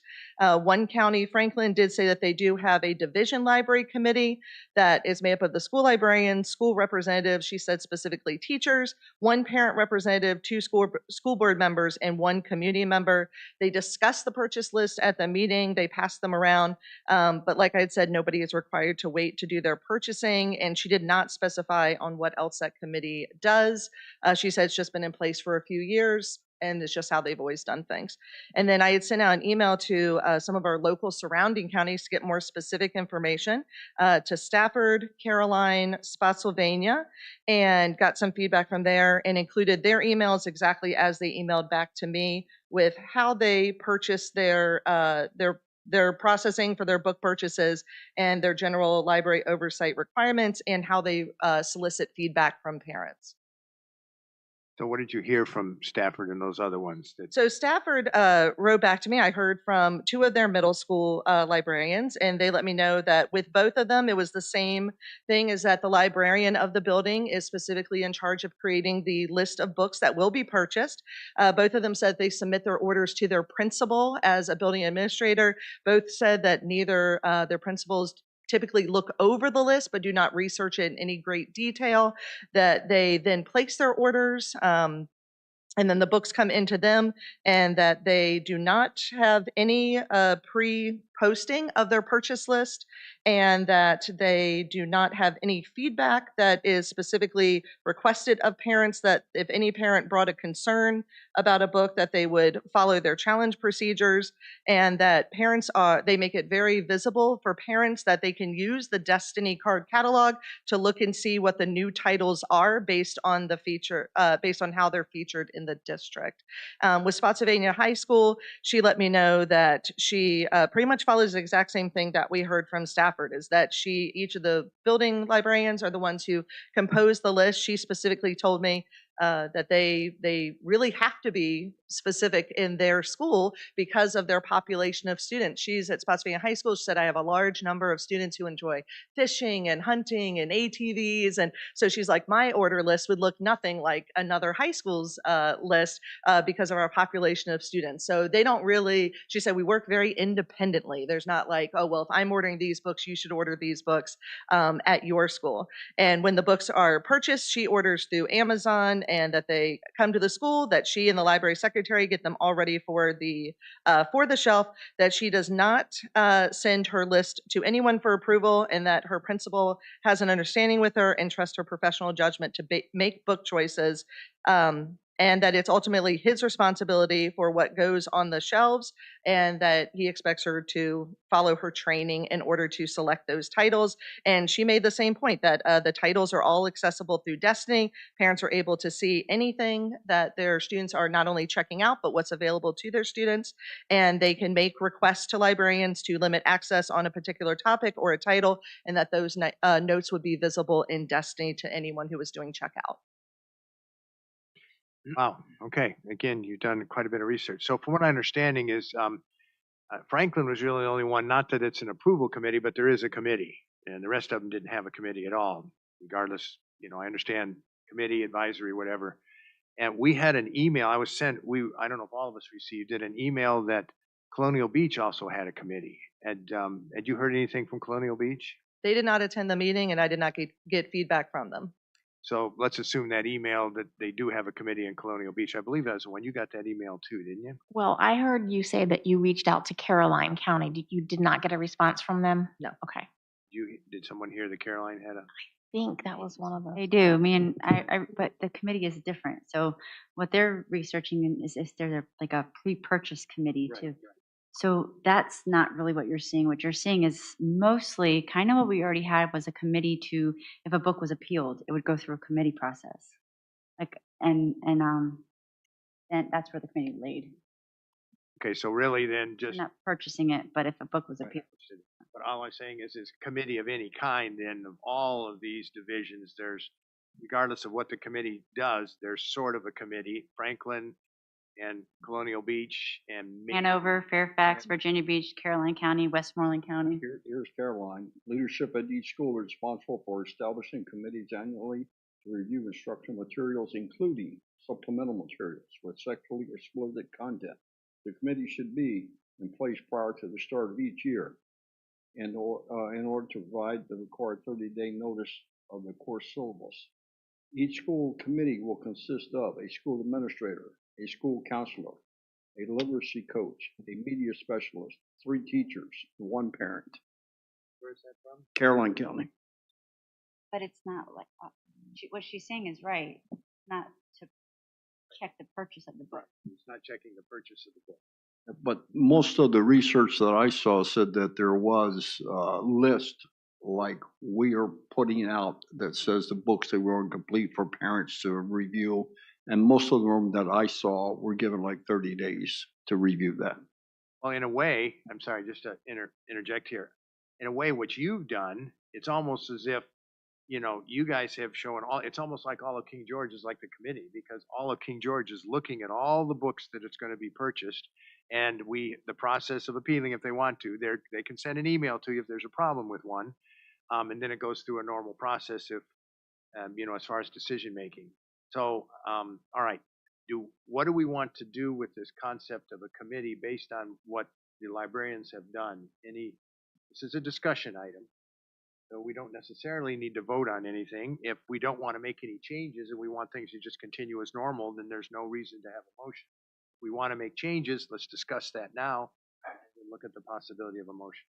I personally think we should have a content committee. Just your reasons. I know you stated them already. One more time, Mr. Frank, if you don't mind. Well, if there wasn't a problem, we wouldn't be talking about it right now. So there's obviously a problem. And I feel like this thing has gone on for a year, and it's, you know, we have a lot more stuff that we need to be working on. So we need to put this to rest. We need to, we told the community at at the big meeting that we would talk about lists, that we would discuss committees. So now we're doing that, and I think we need to put a committee in place. You don't think that that would actually prolong this, because now who would be on the committee? How would they be chosen? All those sorts of things would have to be a more discussion, I guess is what I'm saying. It may have to be more discussion. If you want someone from the board on the committee, I'll volunteer to do that, and then Dr. Boyd can put the rest of the committee together. Are with you thinking, parents. just, I'm trying to picture the vision too. Are you, the committee that you just read for Caroline, is that kind of the vision that you were Yes. thinking? Yes. Can you read the members of that again? I have it right here. Well, you go ahead. Go ahead. School administrator, school counselor, literacy coach, media specialist, 3 teachers, 1 parent / guardian. Just trying to picture it.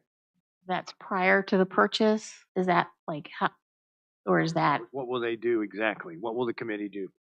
Well, we can have it. I mean, this is prior to the purchase is what Caroline County is doing. Okay. We can do that, or I would like to see it prior to the purchase, which, you know, I remember studying these things years ago, but, you know, I would like to see it prior to the purchase. Yes. So what you're saying is that, because what they've already done is they've listed all, what is it, 15, how many books? 300. 300, 300, 400? For our last proposed When order, you showed that last. it was about 50. 1,500? 50. 50 to 80. 80, I don't know What what. about 300 annually, right? Yeah. Right, okay, and this is the first quarter. Yes. And have you already ordered those?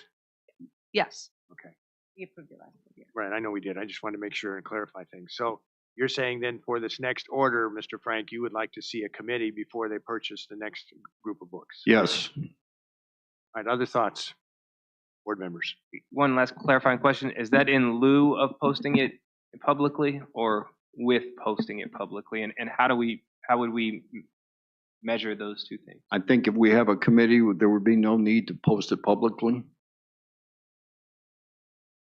That's just my thought. Other members of the board may have different thoughts. Considering what's just happened in this last 8 months, I still see it would be a big problem, especially if it's not posted publicly, because then they would, you know, many people, based on what just happened in these last few months, would want to see that list. I would see. Fine, then we'll have them both. So you're saying maybe do both, Yes, post it and have the, and have a committee. then the committee would make decisions before it's posted. They would still make the final decision, and then it would be posted. That's what you're saying. Yes. All right, other thoughts? Ms. Hoover?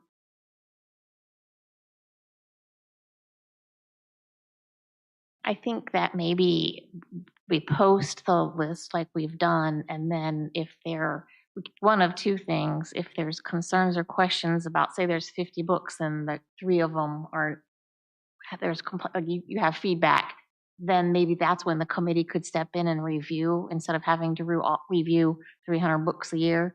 In addition to that, when we have the appeal, we need to figure that out far ahead of time before we actually have an appeal, like that process. I don't feel like that's. Right now, it goes to Dr. Boyd. Depends. So KLB is the public complaint form that we updated, I don't know, 6-8 months ago. If they have a child at one of the schools and it initiates because of a parent's concern, it initiates at the school level. If it's a community member or someone that doesn't have a direct link to the school, then it initiates with me. And that's that appeal process, but I like what you're saying. I think that even helps us with this last, we have one book right now that's still kind of hanging out there that we did have one complaint about. And I know our librarians are still, and I think some folks at the school are still interested in purchasing that book. And it would be a perfect opportunity for that committee to take a look at it and say yay or nay. Sure, I understand you, Ms. Hoover. I'm sorry, I'm just going to end up repeating something. So what you're saying is that they would still generate the list, and then if there is a complaint, there would be this small committee to decide on that particular complaint for that particular book only. Yes, I think that somehow we have to let the community know that the list is out there and available to view, because everybody that I've talked to is unaware of that. And I don't think that there's any, if it's on the school website, is it easy to find? I mean, I don't know. I haven't even honestly looked for the list. But I know that 99% of the population is unaware that that's even available for viewing. Ms. Davis, you haven't spoken yet. What's your feeling? No, what's your feeling on all this? So I was done a long time ago, right? But first I was for the committee, and then I even called Dr. Boyd, and I was just like, I'm just post it and let's move on, right? But one of the concerns I had, and I'm giving the benefit of the doubt, but when you had made a post, or you posted the sexually explicit, the non-sexually explicit, one of the books on there was a book that Dr. Boyd read to be in ed, and it was super, like I wanted to crawl under the table and hide, because I was the only girl in the room. Sorry. But it was pretty explicit for 6th, 7th graders especially. And it was on your list as not explicit just at the last board meeting. And I'll tell you the title. And so I think honestly that you might have just looked at the title and been like, but it's the Diary of Anne Frank, but the explicit version. I've read Diary, I'm not against it. I love Diary of Anne Frank.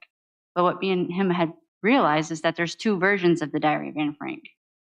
And this one says explicit on it. And so No, yeah, we went through that, and there's a section or maybe 2 sections that were explicit. I mean, I think it would meet our definition. You're saying there's 2 Diary of Anne Frank? There's actually more than you guys know better than we do, but I think there's multiple versions.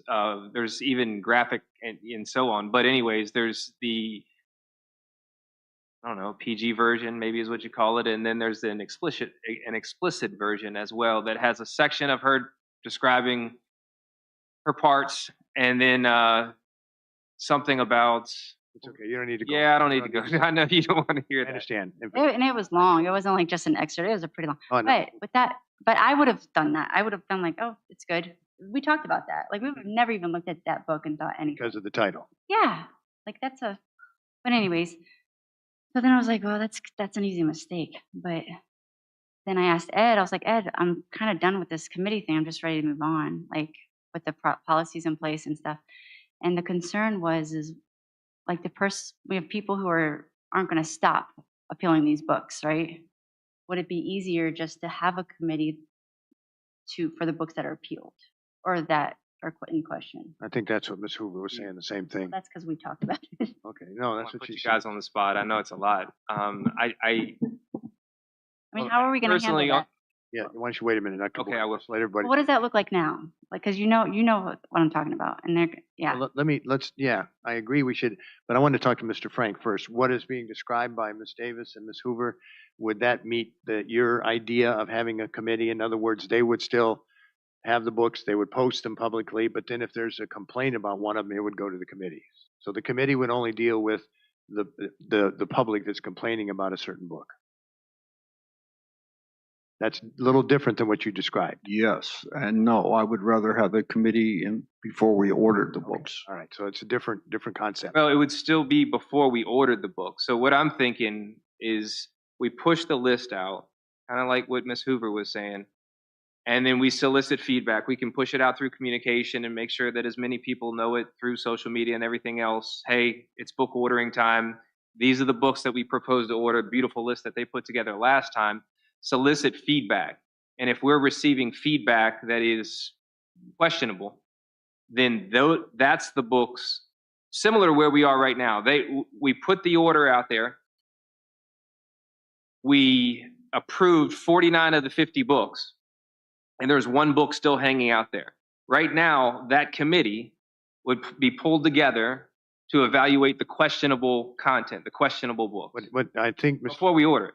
Yeah, it's compromising. He's talking about getting a committee before the books are ordered on any book that's in Yeah, question. I understand that, which is similar to what we're saying here, except there's still a difference, I think, what Mr. Frank is saying, is that that committee would make the decision about whether to even order those books in the first place.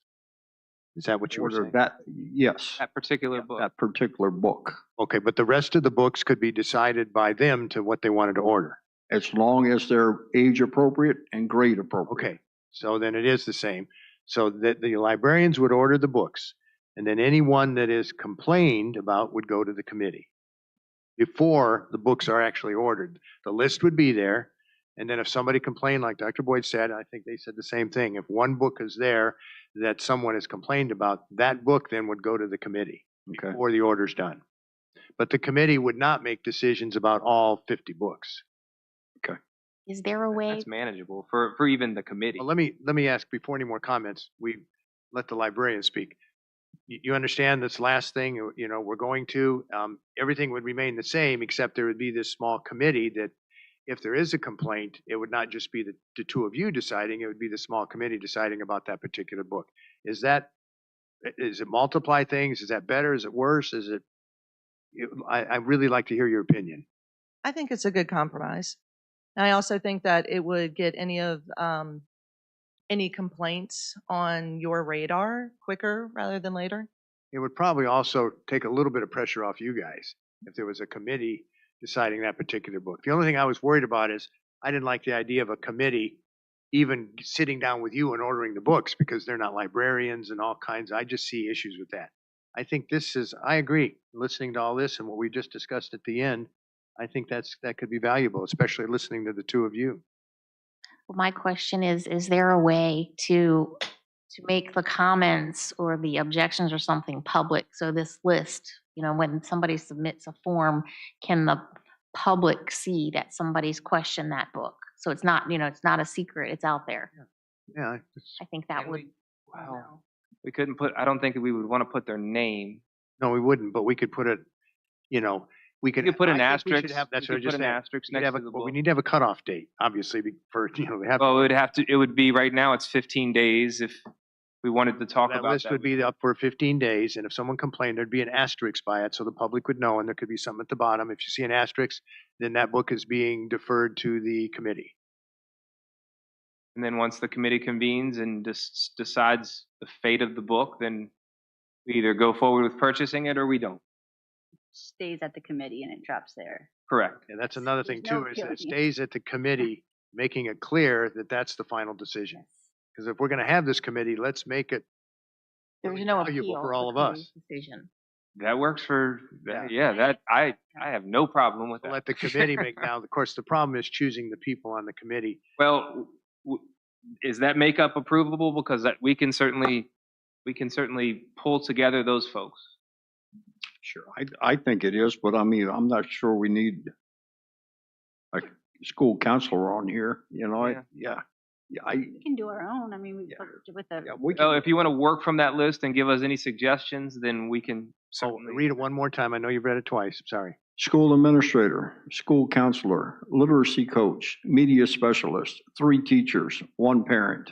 And then also, how often would we rotate this committee? How is that normally, I guess? A committee? How long are you on a committee? For us, usually it's annual appointments. Yeah, I would say it'd be a year or two. I hear what you're saying about the counselor, Mr. Frank, but actually, when you think about a lot of this stuff, it does go into psychologically, if there was some complaint about a book, how would the counselor feel this would affect the 13-year-old as compared to the 16-year-old? I can see they might have some input that would actually be helpful, because they can provide some psychological or mental stability and, of that kind of language in a book. I like that idea too. So it would be a committee made up of, was that 6 people? Right. It's more than 6. 8, 9. 9 people. Committee made up of 9 people to be chosen, and maybe Dr. Boyd We can think about how that committee would be chosen. We couldn't do it with this time because they've already ordered the book, so this. Oh, we have one book right now that we could do it with. Okay, we could have the committee that would decide on that one book. But then part of the motion would be, would we give the responsibility for Dr. Boyd and his staff, which is really our staff, to choose this committee? And we would just vote on that there would be those members. And then he would, the responsibility would go to Dr. Boyd. This would be an annual committee that would be rechosen every year. We can certainly do it that way. And then it would be a cutoff. It's once that's posted, it's within 15 days. Because we don't want to go back and say other books. And then the committee makes the final decision with no appeals. I hate to use that word, no appeals. I'm afraid but we can simply say the committee, is the final decision maker. That is the appeal. What do you think, board members? I like it. That's what I asked him. I'm like, and what if the committee, what if they appeal the committee's decision? That's what I'm saying is, Stops so there, we would make a motion right now that is the appeal. The final appeal is with the board. Is with the committee. All right. Did you have all that, Ms. Scow? Yeah. Okay. Do we want to make a motion? To create a committee. Create a committee with the guidelines that we've just discussed. I move to make an motion to create a committee with the guidelines we just discussed. Have a second? I second. Further discussion? Okay, go ahead, Mr. Frank. I'm just wondering can you write up the policy first and then we talk about this committee once you have the policy written up, or do we want to go ahead and approve it now before a policy is written? I guess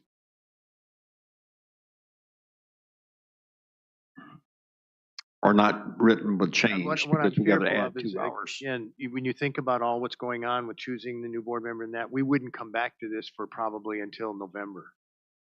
That's a little bit of a concern. I think it would be nice to approve it tonight, but I agree with, and I'll come back to You can still come. providing everything in writing with the policy as soon as we can, but I know there's some pressing, we want to get moving, as I know you do, with a number of other things, so. And we can make changes to policy. We could pass it now. You can write it up. And say you don't like it. And then if there's part of it we don't like, then we'll make adjustments. We're good. Then we move forward. Okay, so we've had a motion and a second. Any further discussion? I just want to say that I have sold and Diary of Anne Frank sitting on my coffee table from reading it. So I'm not afraid of those books. And I have 4 kids in the house. I'm speaking for the community, things that I hear just like you guys hear. So thank you for the detailedness of this. And it seems very fair. You put both sides on there. You were very honest.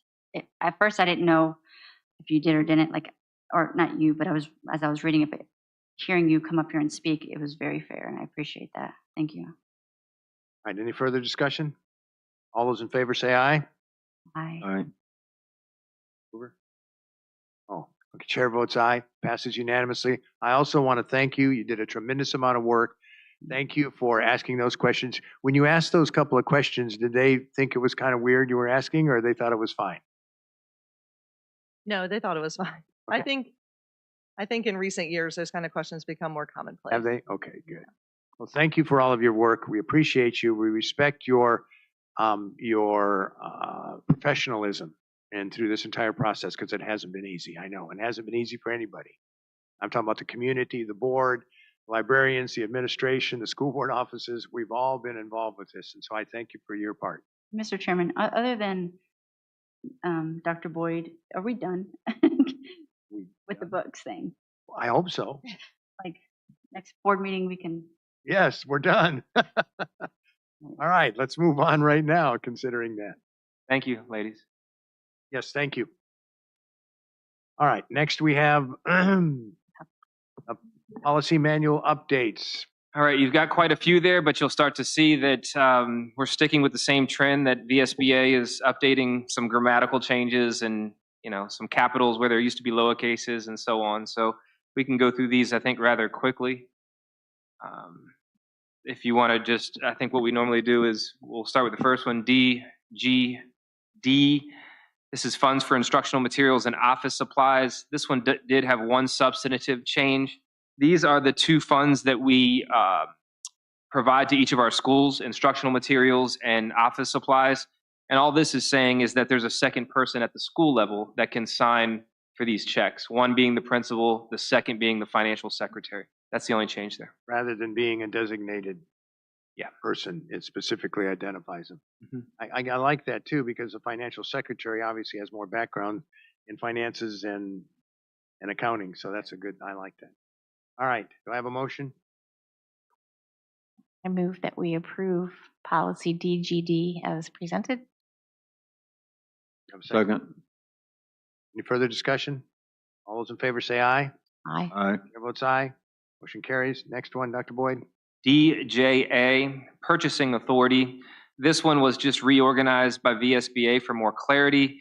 They just moved that second paragraph in the policy from the purchasing agent section to the internal controls. So again, no difference in wordage, just moving that second paragraph down to the internal controls section. No differences there. Yeah, I saw this is exactly the same. They just moved it to a different place. Any discussion about this? Do I have a motion?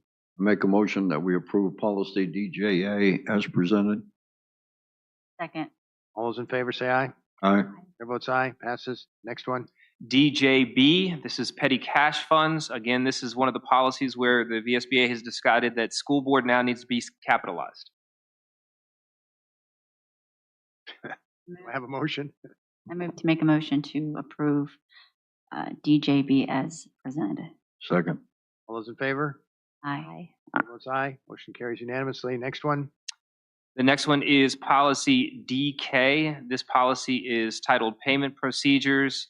And the change here, From his to deputy agent. yeah, it's just from a pronoun to a personal noun. Kind of had conversations about this before. This one is not as egregious as some of the others when they changed them. So I can go either way with this. Does the board, you understand what I'm saying here? A lot of these pronoun changes to me, as we've all agreed with, were kind of referencing in a certain agenda. This one may be a little bit less so, but it's still there. So board, what do you think? We could leave it the same and just say as his deputy. It's the same thing. I think we can leave it the way it is personally, but I'm not opposed. We can leave it the way it is. I'm not opposed to changing it, but I don't see the reason to. I'm going to say nay. So leave it the way it is with his. I'm just not budging on it. And I feel like you're budging into it. But I mean, it isn't bad. You're right. Let's just leave it. Leave it the way it is. Okay. So this one, just leave it his deputy, okay? Yes, sir. All right, next one. Next policy is DO, non-locally funded programs. Again, this is a school board capitalized issue. And then it's just at the very end, looked like at one point there was, looks like approval was crossed out to be approval. So again, it's just the board being changed. Just grammar kind of stuff. Yep. Any questions? If not, do I have a motion? I move to make a motion to approve policy DO as presented. Second. All those in favor? Aye. Aye. Chair votes aye. Next one. The next one is EBAA. This is reporting of hazards. This is just an update of legal references, and those legal references in the Virginia Code just go through each different type of hazard. So it's like, for example, asbestos and so on. Hazard. One little change by Yep. sing out that Or and they added. And all those underlined, those references are all new. But again, all they do is reference back some type of hazard that could be found Are in. they a new type of hazard? What type of hazard? Are they new types of hazards? No, they're not new. They're the same type of hazards. just more bureaucracy. They've just added them. Kathy's stress level just rose. All right, do I have a motion? I make a motion that we approve policy EBAA as presented. Second. All those in favor? Aye. Chair votes aye. Next one. Next one is EBBA, and again, this is our emergency first aid, CPR, and AED certified personnel. This is a change in title. This used to be required by a nurse practitioner. This is now titled an advanced practice registered nurse. It's the only change there. Shouldn't it be capitalized if it's detailing a noun? Advanced. Giving a title to a noun. I don't know. I don't Guess not. I don't think so. Not a proper noun. It's a. Not a proper noun. Is Any- school board a proper noun? It could be used as one, but it's usually not. But it can be. Yeah. It's just because you guys are AEIOU and sometimes Y. All right, Dr. Boyd. Okay. All right, any further discussion on this? If not, can I have a motion? I move to make a motion to approve policy EBBA as presented. I second. All those in favor? Aye. Chair votes aye, motion carries. Next. Next is EC, Buildings and Grounds Management and Maintenance. This is just crossing out a legal reference. This is no longer found to cross-reference with the technology use guidelines. I have a motion. I move to make a motion to approve policy EC as presented. I second. All those in favor? Aye. Aye. Chair votes aye. I'm sorry this is mundane. And by the way, as Dr. Boyd said, this is the last time that there's this large number. Yeah, well, we're getting there. We still have some more. Yeah, we're trying to keep pace, and I'm telling you, our rising superstar over here is on top of it. But VSBA keeps pumping them through. So when we go to the conference this year, you can give me your 2 cents about whether or not you want to be capitalized. So ECA is inventory and reporting of loss or damage items, and this is again same thing as the last policy. It's crossing out a regulation, JFC, no longer needed, standards of student conduct. It's not referenced in there. Do I have a motion? Somebody else's turn.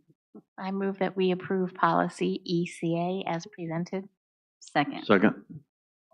Okay, Mr. Frank seconded this time? Okay, Mr. Frank did. All those in favor say aye. Aye. Chair votes aye. Motion carries. Next one, EDC. This is EDC. This is authorized use of school-owned facilities and materials. The next one is EDC-R, which is a regulation associated with this. We are deleting this policy because we do not want it to conflict with policy KG. Above, we have policy KG, which does not stand for King George, but that's our community use of school facilities. Nothing's changed here as far as practice. We're removing EDC and EDC-R, and we have KG that references all this information. So these two are really combined into just. We would like to, yes, we can combine removing EDC and EDC-R. The language is the same. In KG, yes. Any further discussion? I move to make a motion to approve EDC as approved, as amended. To delete. Or to delete it, yes. Can you do both of them, Ms. Davis? EDG and EDGC-R. Oh, hold on. Yeah. I approve to delete policy EDC and EDC-R. For deletion. For Do I deletion. have a second? Second. All those in favor say aye. Aye. Chair votes aye. ET. ET is Educational Technology Foundations and Public School Foundations. So the only difference here is, again, a legal reference at the end. It's no longer found in the relations with community organizations. So we're just asking to, or VSBA is asking to remove that cross-reference. I have a motion. I move to approve policy ET as presented. Second. All those in favor? Aye. Chair votes aye. Motion carries. Next. Next is policy FE, playground equipment. Again, this is some cross-references updated. They are removing consideration should be given to design the outdoor learning environments to support classroom learning. It's not legally required was the reference through VSBA. So not that we certainly don't create our outdoor learning centers or areas or playgrounds to consider classroom learning, but it's not required by code. And again, what you have here is some proper nouns turning from pronouns. See, the top part's fine. I'm just consideration should be given to designing outdoor learning achievement to support classroom learning. Not required. But it could be and it should be to some degree. Yeah. Any thoughts on this one? This one's a little different.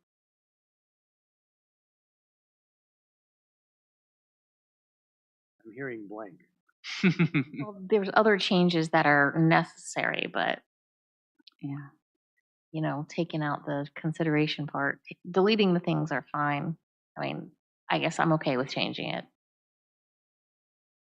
Why wouldn't we give consideration to designing the equipment to support the learning process? Dr. Boyd said we do. It just doesn't. I understand that. So we do that automatically. There's no need. I think it probably boils down to that word should. We may give consideration, but it's not that we shall. Well, I agree with that.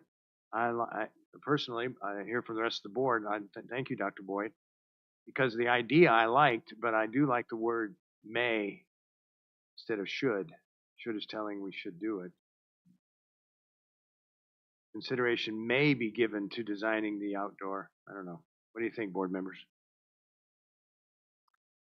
I think they don't need this to know what type of equipment to order for our kindergarten playground. So I mean, I don't like the pronoun change, but I'm ready to move forward.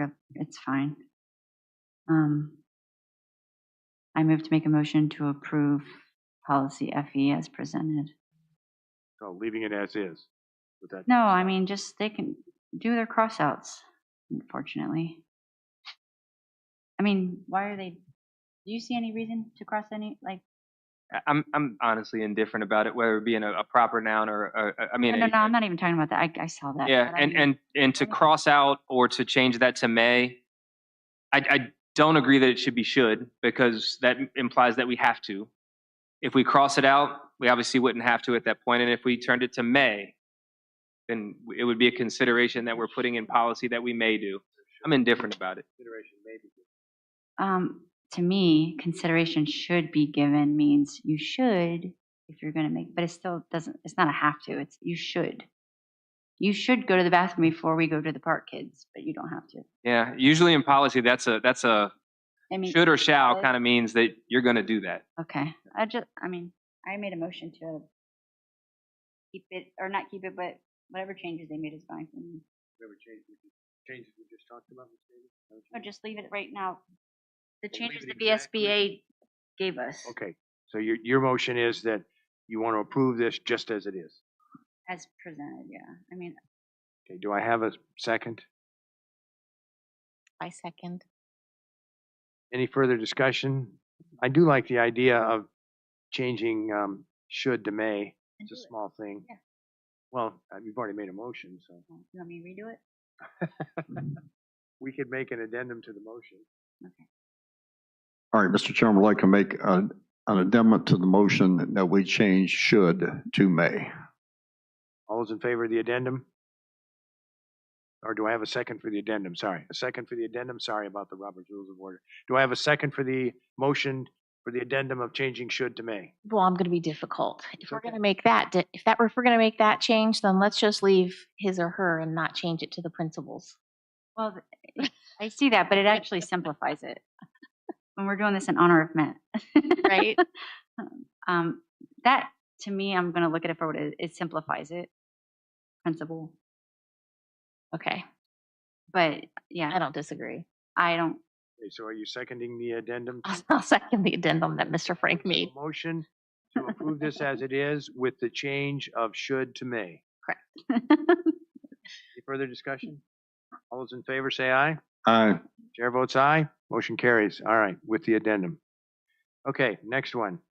Next one is FECBA, Energy Efficient Construction. This is not required by law. We certainly do consider it energy efficiency when we make a capital purchase, but now VSBA is saying it's not required by law, therefore we do not need it. So VSBA is asking that we strike it. I'm fine with that. So do I have a motion to delete this? I make a motion that we delete policy FECBA.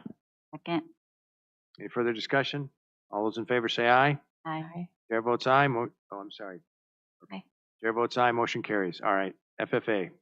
FFA is, it was formerly called school names. The change is one of the changes. The new name is naming school facilities. And they added the sentence, the board will use the following procedure when naming or renaming a school or school facility in the division. And that's just really a semantic sentence because the practice has not changed. This is the same practice that we've used because this has come up even in my time with naming our baseball field. So this is not anything through practice that's anything different. This last sentence is stricken. It's the procedure for renaming a school or school facility will be the same as the procedure outlined above. Again, just a semantical sentence, and you've got the cross-reference below. So no real change there, just a change in the name. And no reason to even say that last sentence. It's no, about above. That's right. Why do we have to wait 10 years before we can name a school after a deceased person? We had this one time since I've been here. It's usually so that you're not naming it after somebody it's something that's been given a lot of thought and consideration, and you're not naming it for somebody. Usually there's a lot of emotion and passion with somebody that's just passed, and you want to vet the idea, I think is typically the process. Okay. Yeah.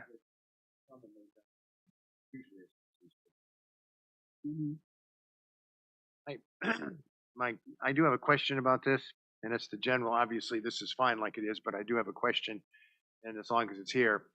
Does the Board of Supervisors, because, that was a little bit of the past discussion we had, is who owns the property, therefore, who can name it? And so there's always a little bit of confusion exactly who owns something, school board or does the Board of Supervisors? Two questions related to that. Number one, does the Board of Supervisors have the same policy saying about deceased person in 10 years? Because that's what came up. Mm-hmm. I don't remember let me back up. So we do know who owns which properties, and I do think that if they do own the property, they do hold the naming rights for that property. So as we've moved forward in King George County now, it's common practice for the Board of Supervisors to own the school property. So that's what you see moving forward. Like the buildings that have been, the newer buildings are owned by the county in King George. The older buildings are still owned by the school division. So I think this would apply for facilities that the school board still owns.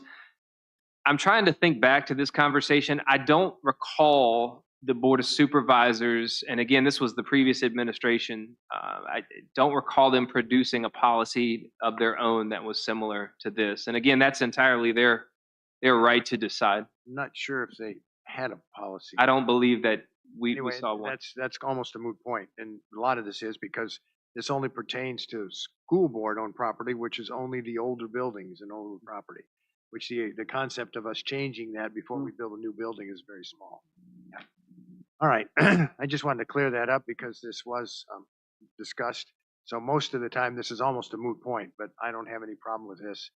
So do we have a motion? I move that we approve policy FFA as presented. Second. Any further discussion? All those in favor say aye. Aye. Chair votes aye. Did you say? All right, let's go on. We are finished with the updates. Committee reports. I guess the longest winded will go first. On Wednesday, I attended the Gifted Advisory Committee meeting, and I am happy to report that we had a room full of parents that joined the committee. I didn't get the final count, but a lot of great people that want to do great things with our gifted committee. So Mr. Pfeiffer will be the chairperson again. We just received our bylaws and the gifted plan. We just did the 5-year plan last year, so that work will start again next year, I'm sure. We had a parent volunteer to be the co-chair. We received from some program updates, and we had a back to school night for the program a few weeks ago and was very successful, had a lot of participants in that. We had a summer enrichment that ran concurrently with summer school this past summer, and it's my understanding that this is the last year, I think it's this coming summer, it'll be the last year that we will be able to use funds, and we'll have to be looking into funding that for the summer of 26. But we want to, I think that it's a wonderful thing to continue with the gifted children for their enrichment programs, especially since we use the school the same time as summer school. So we talked about goals and book studies and after school programs. We had some discussion about math requirements at the middle school level, moving on to the governor's school, because I know there's been students who were unaware that certain math had to be, I guess it's Algebra 1, has to be a course that completed by 8th grade in order to make it to governor's school. And so somehow or other, there needs to be some further communication about that, because I guess there have been some disappointed students in the past. Our future meeting dates will be December 9th March 19th, and then we're going to have a elementary gifted open house sometime in May, date to be determined. Then the day after that, I went to the Technology Advisory Committee meeting. Again, we had a wonderful group of people, new people join the committee.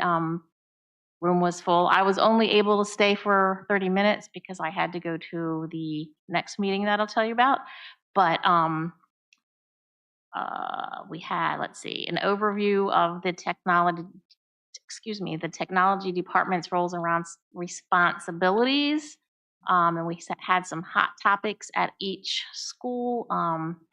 King George Elementary School with the preschool program has welcomed the preschool into the Purple Pod. However, we have some additional training needed on interactive panels, and there's been some connectivity issues and things like that because that's a whole new group of people and teachers and everything. We had some discussions about similar things at Potomac. Sealston has, I guess one of their technicians in the building was on leave, so there's a little strain on the technology department. Excited to have some discussion about AI and policy. Ms. Half is trying to get together a team and have a plan. I know right after we had that conversation, I heard that that's going to be a statewide discussion and policy soon. And then we had some discussion about the cell phone policy at the high school, and there was a student that led the discussion about the impact and governor school assignments, or how that they're affected by, they've had to make some changes, had some teacher perspective, but all in all, I guess you've heard that's going okay. There's obviously going to be some snafus. We talked about our future areas that were in need of improvement. We set up some goals. Our annual presentation is going to be at the October 16th meeting, school board meeting, which I'm now thinking we just moved that, didn't we? The 14th. Right. So I'll let Ms. Half. And I'll tell Ms. Half, which I'm sure she won't be upset about either, that we're trying to keep that agenda light that night because we'll have those, all of those. Right. We'll have our. Yeah. So I'll try to keep that light, but. Correct. Yeah, she probably won't be disappointed. She won't. She'll also talk about the goals, and then there's also going to be, I guess I missed this in my AI conversation, but there's going to be a regional AI committee. So then when I left that meeting, I went to the governor's school meeting, and there was, we got to meet the new director. She's going to be a wonderful addition to the team. So we also changed our meeting locations. We were rotating each meeting at each school, but we decided that we were going to have all our meetings at the Mary Washington campus in Fredericksburg. So anybody that's interested can join us there at the same time. Just we won't be rotating anymore, which I think that'll be good. Our meetings will continue to be held at 4:30 at that location. We have some great data given to us about the last school year and the upcoming school year pie charts. I can't really share those with you, but all I can tell you is program is doing well. Our February 20th meeting, weekly meeting is canceled because we're going to have a half a day working session on a Saturday, the following Saturday. And I guess that's about all. Thank you, Ms. Hoover. You had a busy week. My goodness, thank you for all your work. I know it's a lot. All right, Mr. Frank? I have nothing, no committee meetings. Ms. Davis? So because of my surgery, I missed our first one that just happened a couple of days ago.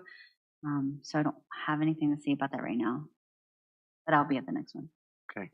Well, we have an ATI meeting on Wednesday. My problem is I have a medical procedure at the VA that I thought was 2 weeks ago. And then I've already written an email, and Dr. Boyd, will you be there? Yeah, and she sent us Did she? a response tonight, and it says it looks like they're in good shape with a quorum. Everything on the agenda is only first read, so there won't be any motions that evening.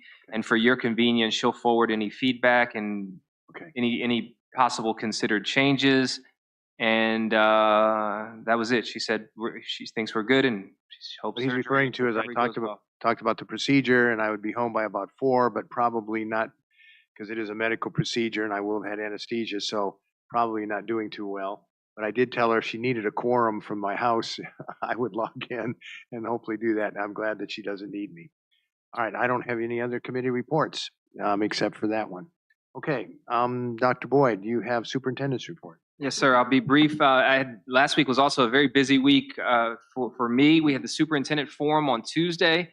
That was the 5 area superintendents who sat on a panel discussion to talk about workplace learning experiences. And as you know, and as I can contest now, we're doing a good job in King George. We've got a lot of work-based learning, a lot of CTE experiences right now, and it just gave me such pleasure to stand up on that stage and express all of those wonderful things that we're doing in our county when it comes to work-based learning.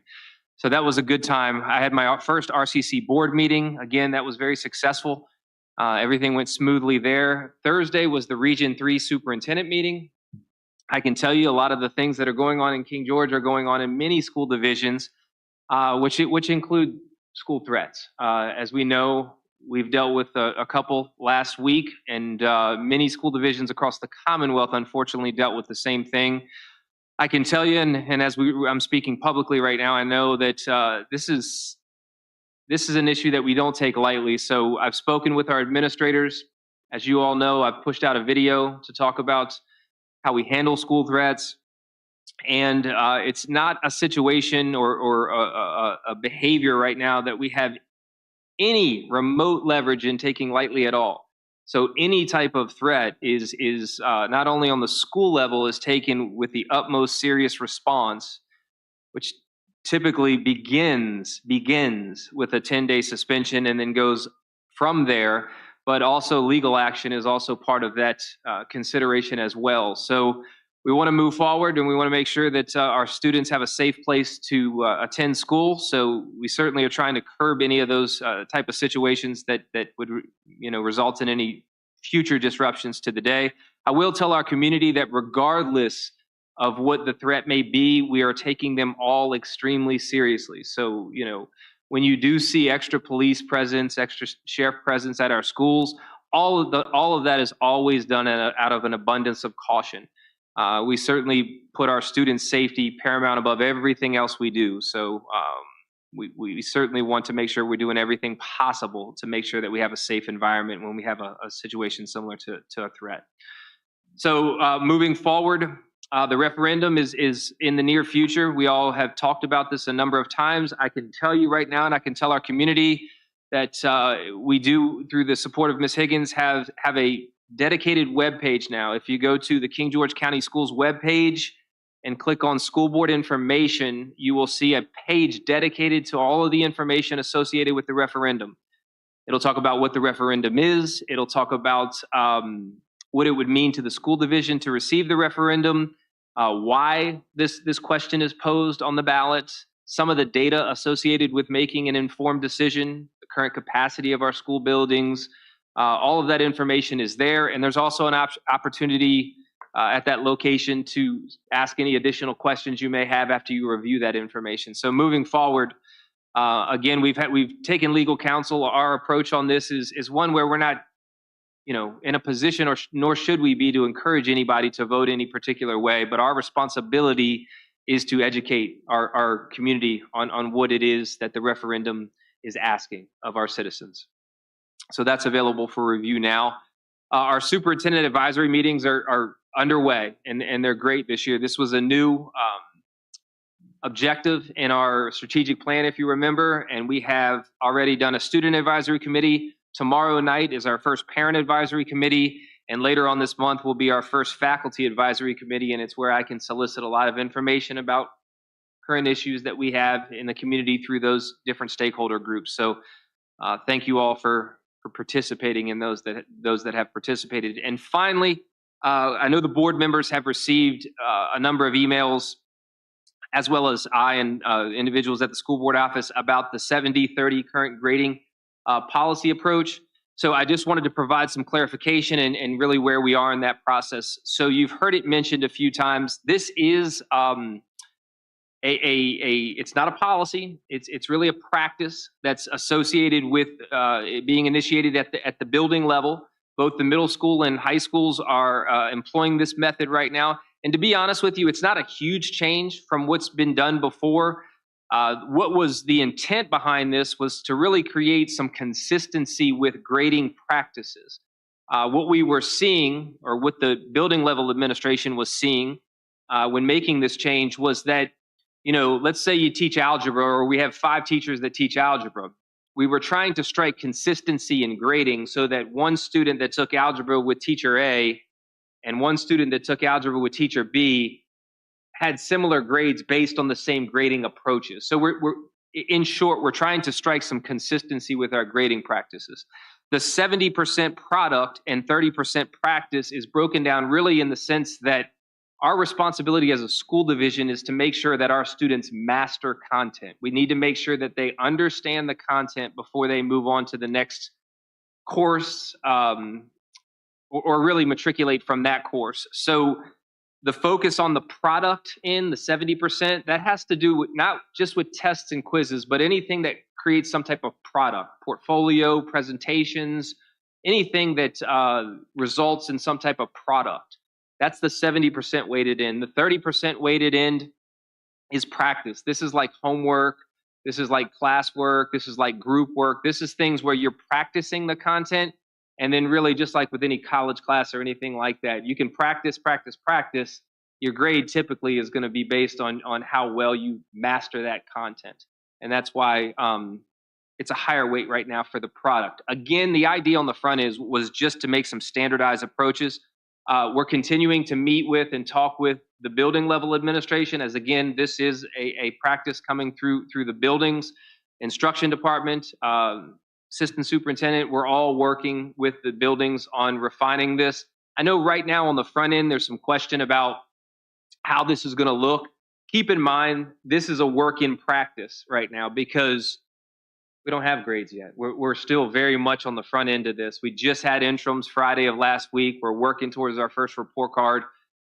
So we're continuing to listen and taking feedback and listening to students and listening to parents, and we'll adjust if we need to moving forward, but that's what it looks like right now. And I'll stop there with my report. Thank you, Mr. Chair. Thank you. Mr. Frank, now the board comments. As always, I just want to thank the teachers and the staff for all you do. On Tuesday night, we went to Miss Hoover and I went to the pills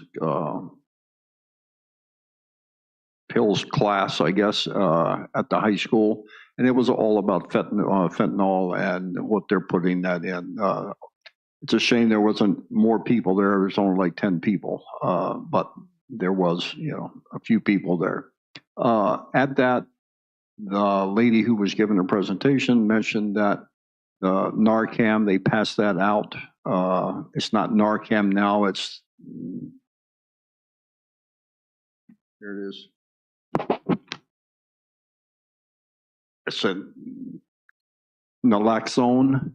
Yeah, it's what they pass it now. But this is the bag that they pass out to, well, for example, all of the ROTC students have one of these. I'm wondering if we can get one of these into all the teachers' rooms, into their desk.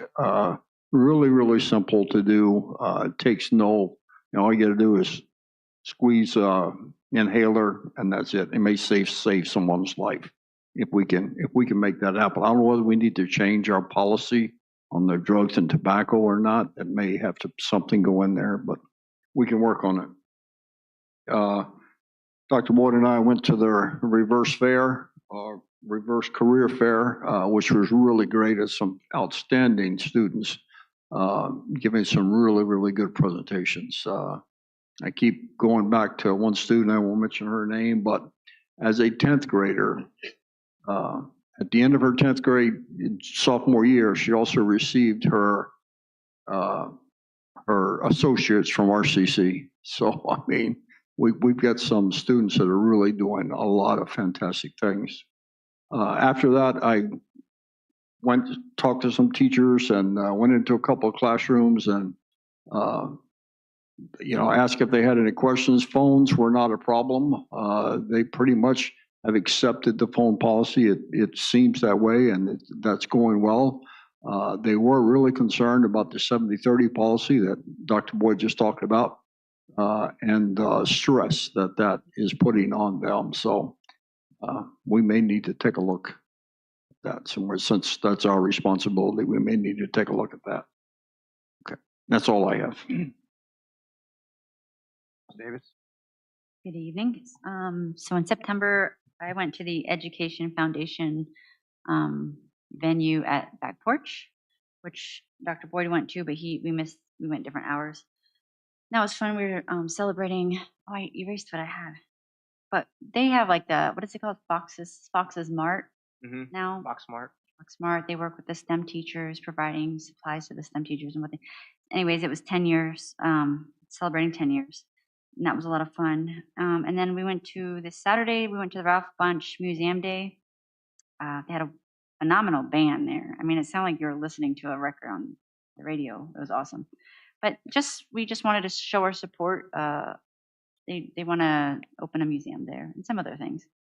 And then I just wanted to, I got an email and I forgot to do this earlier, but we had a constituent who was concerned, very polite, but wanted to know if we were going to have SROs present at all the schools, because he had went to Sealston, and this was last week during amongst the threats at the middle school, and there was no SRO at Sealston, and so it concerned him. So he just wanted reassurance that we were going to have one every day. Through the sheriff's department, I think. Sorry. That's typically arranged through the sheriff's department. I know that they have trained and are continuing to work through making sure that there is one at every school. I'll double check with them again, but I think I thought they were almost there with everybody being in place. Okay. Yeah. Thank you. I know we went through a period where we were the elementary schools were sharing them just because of light staff on the sheriff's department side, but I think that's gotten better. And then as far as the weighted thing that we do, the 70-30 thing, I'm not sure I understand that, because I'm not excited about it because of what I'm hearing from more of I don't want to say just the gifted students, but the students. I know me as a student, I did my homework and my grades sometimes when I didn't do good on a test, because that helped make up. Because I didn't test sometimes well in math or whatever subject it was. And so just like our student rep said, like his grade dropped. Yeah. That doesn't seem encouraging. Yeah, it's certainly something we're going to keep looking at. Yeah. That's it. Thank you. Super. Well, I wanted to thank the Anchored for Life Club. I wanted to echo what Ms. Davis said to them. I think that, there's a lot of people in this community that could benefit from that. So thank you again to Potomac for championing that. Thanks to the American Heart Association. I think it's great that our county supports them and that they support us so wonderfully. Thank you, Ms. Duff, for all information that you provided after only being in your job for 2 months. I want to echo Mr. Bush's comment on that. That was pretty impressive that you had answers to every single question. And as Mr. Frank said, we did attend the opioid presentation by the RACSB, and shout out to Mr. Watson and for letting that happen, making that happen. I understand that they're coming and talking to the PE students. Is that right? The opioid presentation. I think that she said that they were talking to all the health classes. That's what it was. So in addition to the ROTC, she's also presenting in all the health classes. So those students also, Dr. Boyd, have been issued Narcan. So that might be something, like he said, to an exception to the policy. Aaron's pulled up some information here that we do have in our regulation right now. Oh, we do? Okay. Read it quickly. Sure. Naloxone will be stocked in each school in the school division. All school nurses shall be trained in the administration of naloxone. School nurses may serve as trainers to other board employees and individuals contracted by the board to treat a case of suspected opioid overdose in the school setting. Any school nurse or trained employee may administer naloxone during an emergency to a student, staff, or visitor subjected to having an opioid-related drug overdose. Naloxone administration training shall be offered to all employees. Naloxone-trained employees are provided with refresher training every 2 years. It is recommended that naloxone-trained employees are also trained or certified in CPR, AED, and first aid, which our staff is. Naloxone shall be stored safely in compliance with the drug manufacturer instructions. Naloxone shall be readily accessible to those employees who have completed the required training to administer it in the event of a suspected drug overdose. All staff shall be made aware of naloxone storage locations, and it says call 911 if you need to, basically. So it sounds like we could work towards pretty effectively making sure every staff member that's comfortable with it. I think the students should have it too, personally. I know that's not my decision, but there's really no training. It's a nasal spray, and it's not dangerous. Like, it can't harm you. At least that's what. Right. So- Is that a VASB? No, that's actually our policy right now. Okay, because it's a lot more restrictive than the Right. lady was talking to us about, because there is no training required. Okay. Yeah, there's, We'll have to look at that policy. but we So can, this is who's our representative on the health and me, okay, so that's where this will okay, come up, and if we can revise that through health, we will. then we can work on the other end. So I think the last thing I want to say about that was, I think more parents at the middle school, even the elementary school level, need to be more aware of the dangers that are out there, because there's so many of them hidden everywhere, and candy and whatever. Just be aware, and please come and listen to the RACSB at the statistics and what your children probably are hearing and seeing. So my goal is more parental awareness and education when it comes to these things. And I'm grateful for the RACSB in our area that are pushing to do that. That's all. Good, thank you. All right, few things. I'll try to be quick because I know we've been here for 2.5 hours, a little bit more. There's a town hall meeting that Ms. Bender and I, both representing Shiloh District, will be having on October the 2nd here in this room, basically from 4 o'clock to 7 o'clock at night, to talk about the referendum, specifically for our constituents, but anybody else, of course, is welcome. And so hopefully that will help with any questions that they may have about the preschool and the referendum, their preschool and elementary school.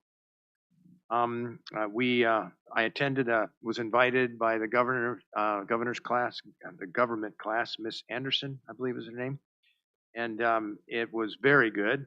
It was very interesting. We stayed for about 2.5 hours to talk to all of her classes, and they had some great questions. And a lot of them even had to do, Miss Bender was there also. A lot of it were Board of Supervisors questions. They did, there were a couple of cell phone kinds of questions, but the government teacher was really trying to get into the whole idea of governance.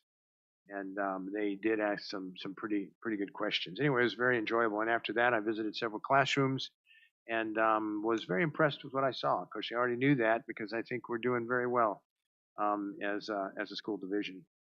I'm excited I'm going to try to make it to homecoming this Friday. The state accountability, again, thank you, Miss sorry.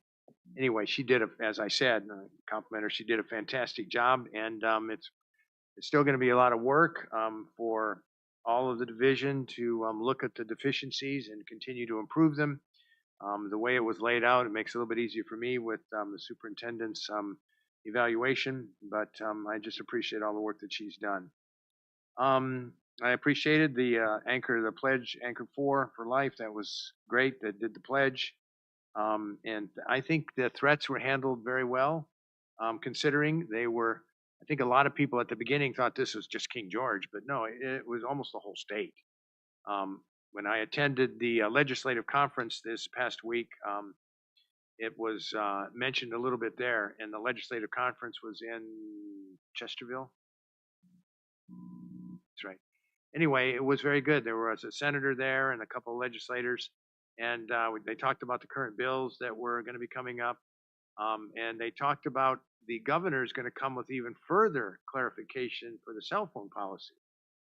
And you may have received some things, Dr. Boyd, about that, but it's going to be even more clarified and restrictive, which will, of course, put some abilities on us. And then also, the cell phone policies right now, it's from the government. It's from the governor. It's not literally part of law, and that is one of the things that is going to happen. Is they believe that is one of the bills that will go through, and it will be in Virginia code. Right now, it's just from the governor, but it will be in code, which is going to change it. It'll go beyond the governor then. We'll see. There was a whole lot of things that the legislators are talking about might happen, and we'll see what was. There was also several discussions about this, not Narcan, but this new one. Yes. About doing some of the things that we're talking about that will be in legislation, in bills. We'll see how they do in committee and all sorts of things. Anyway, it was very good.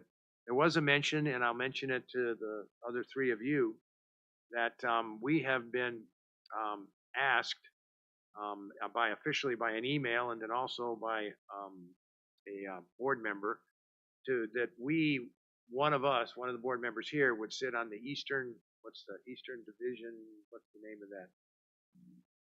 Eastern Region Board, and that we haven't been on that board, and nobody from King George has been on that board. If you remember, we went to a dinner. And that's usually where the meetings are, is at Westmoreland. So anyway, we've been encouraged that one of us to sit on that, since I probably, not 100%, but fairly sure I will not be running again.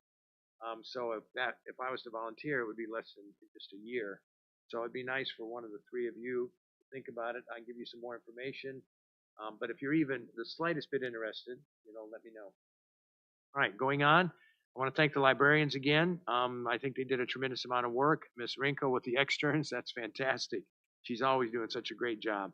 The 70-30 thing, listening, Dr. Boyd, to Eric, and I'm having gone through some of this before. I know this is not policy, it is administration. But as you mentioned, one of the things I think might help is I don't know if it even definitely with the students and absolutely with parents, that it's not real clear. And I think what you mentioned in your explanation, Dr. Boyd, that it may, because I had the feeling listening to just the middle schooler, to Eric. What's Eric's last name? Anyway, listening to Eric. Sober? Anyway, listening to him, it was like the test, and he's only had one test, and that's the 70%, and that's very scary to him. But from what I understand, which I agree with, you could use portfolios and quizzes and essays and reports. One thing that he said is something that we as a board, I don't know if this particular board has talked about it, in that one of the things we don't want to do is give more tests. That's the one thing I think that there's a fear that there's not enough tests to make a good evaluation, that they have mastered that particular area. That's kind of what he was saying, but then also bringing the grade down. But rather than just focusing on maybe doing more tests, which I would be, again, it's the administration decision, but I am totally against that, because we had a report last year of 43 tests. I can't even remember. It was a ridiculous number of tests. And so I would not want to see that. However, maybe if there's more emphasis on portfolios, on reports, on essays and quizzes, having more of those to determine, mastery. And I think that can be done. And I'm not so, and I'm not doubting any of the training, Dr. Boyd, but it's like, do all the teachers know that they can use more than tests to determine this 70%? That I think is a big deal. And I think parents and students and everybody, when they realize that, okay, the teachers are not just depending the 70% from the test, they're going to now add some other things that I can do that will determine mastery. Anyway, some of that comes from a little bit of experience having gone through this before. All right, I don't have any more, and so do I have a motion to adjourn? Make a motion, we adjourn. I have a second. Aye. All those in favor say aye. Aye. We are adjourned.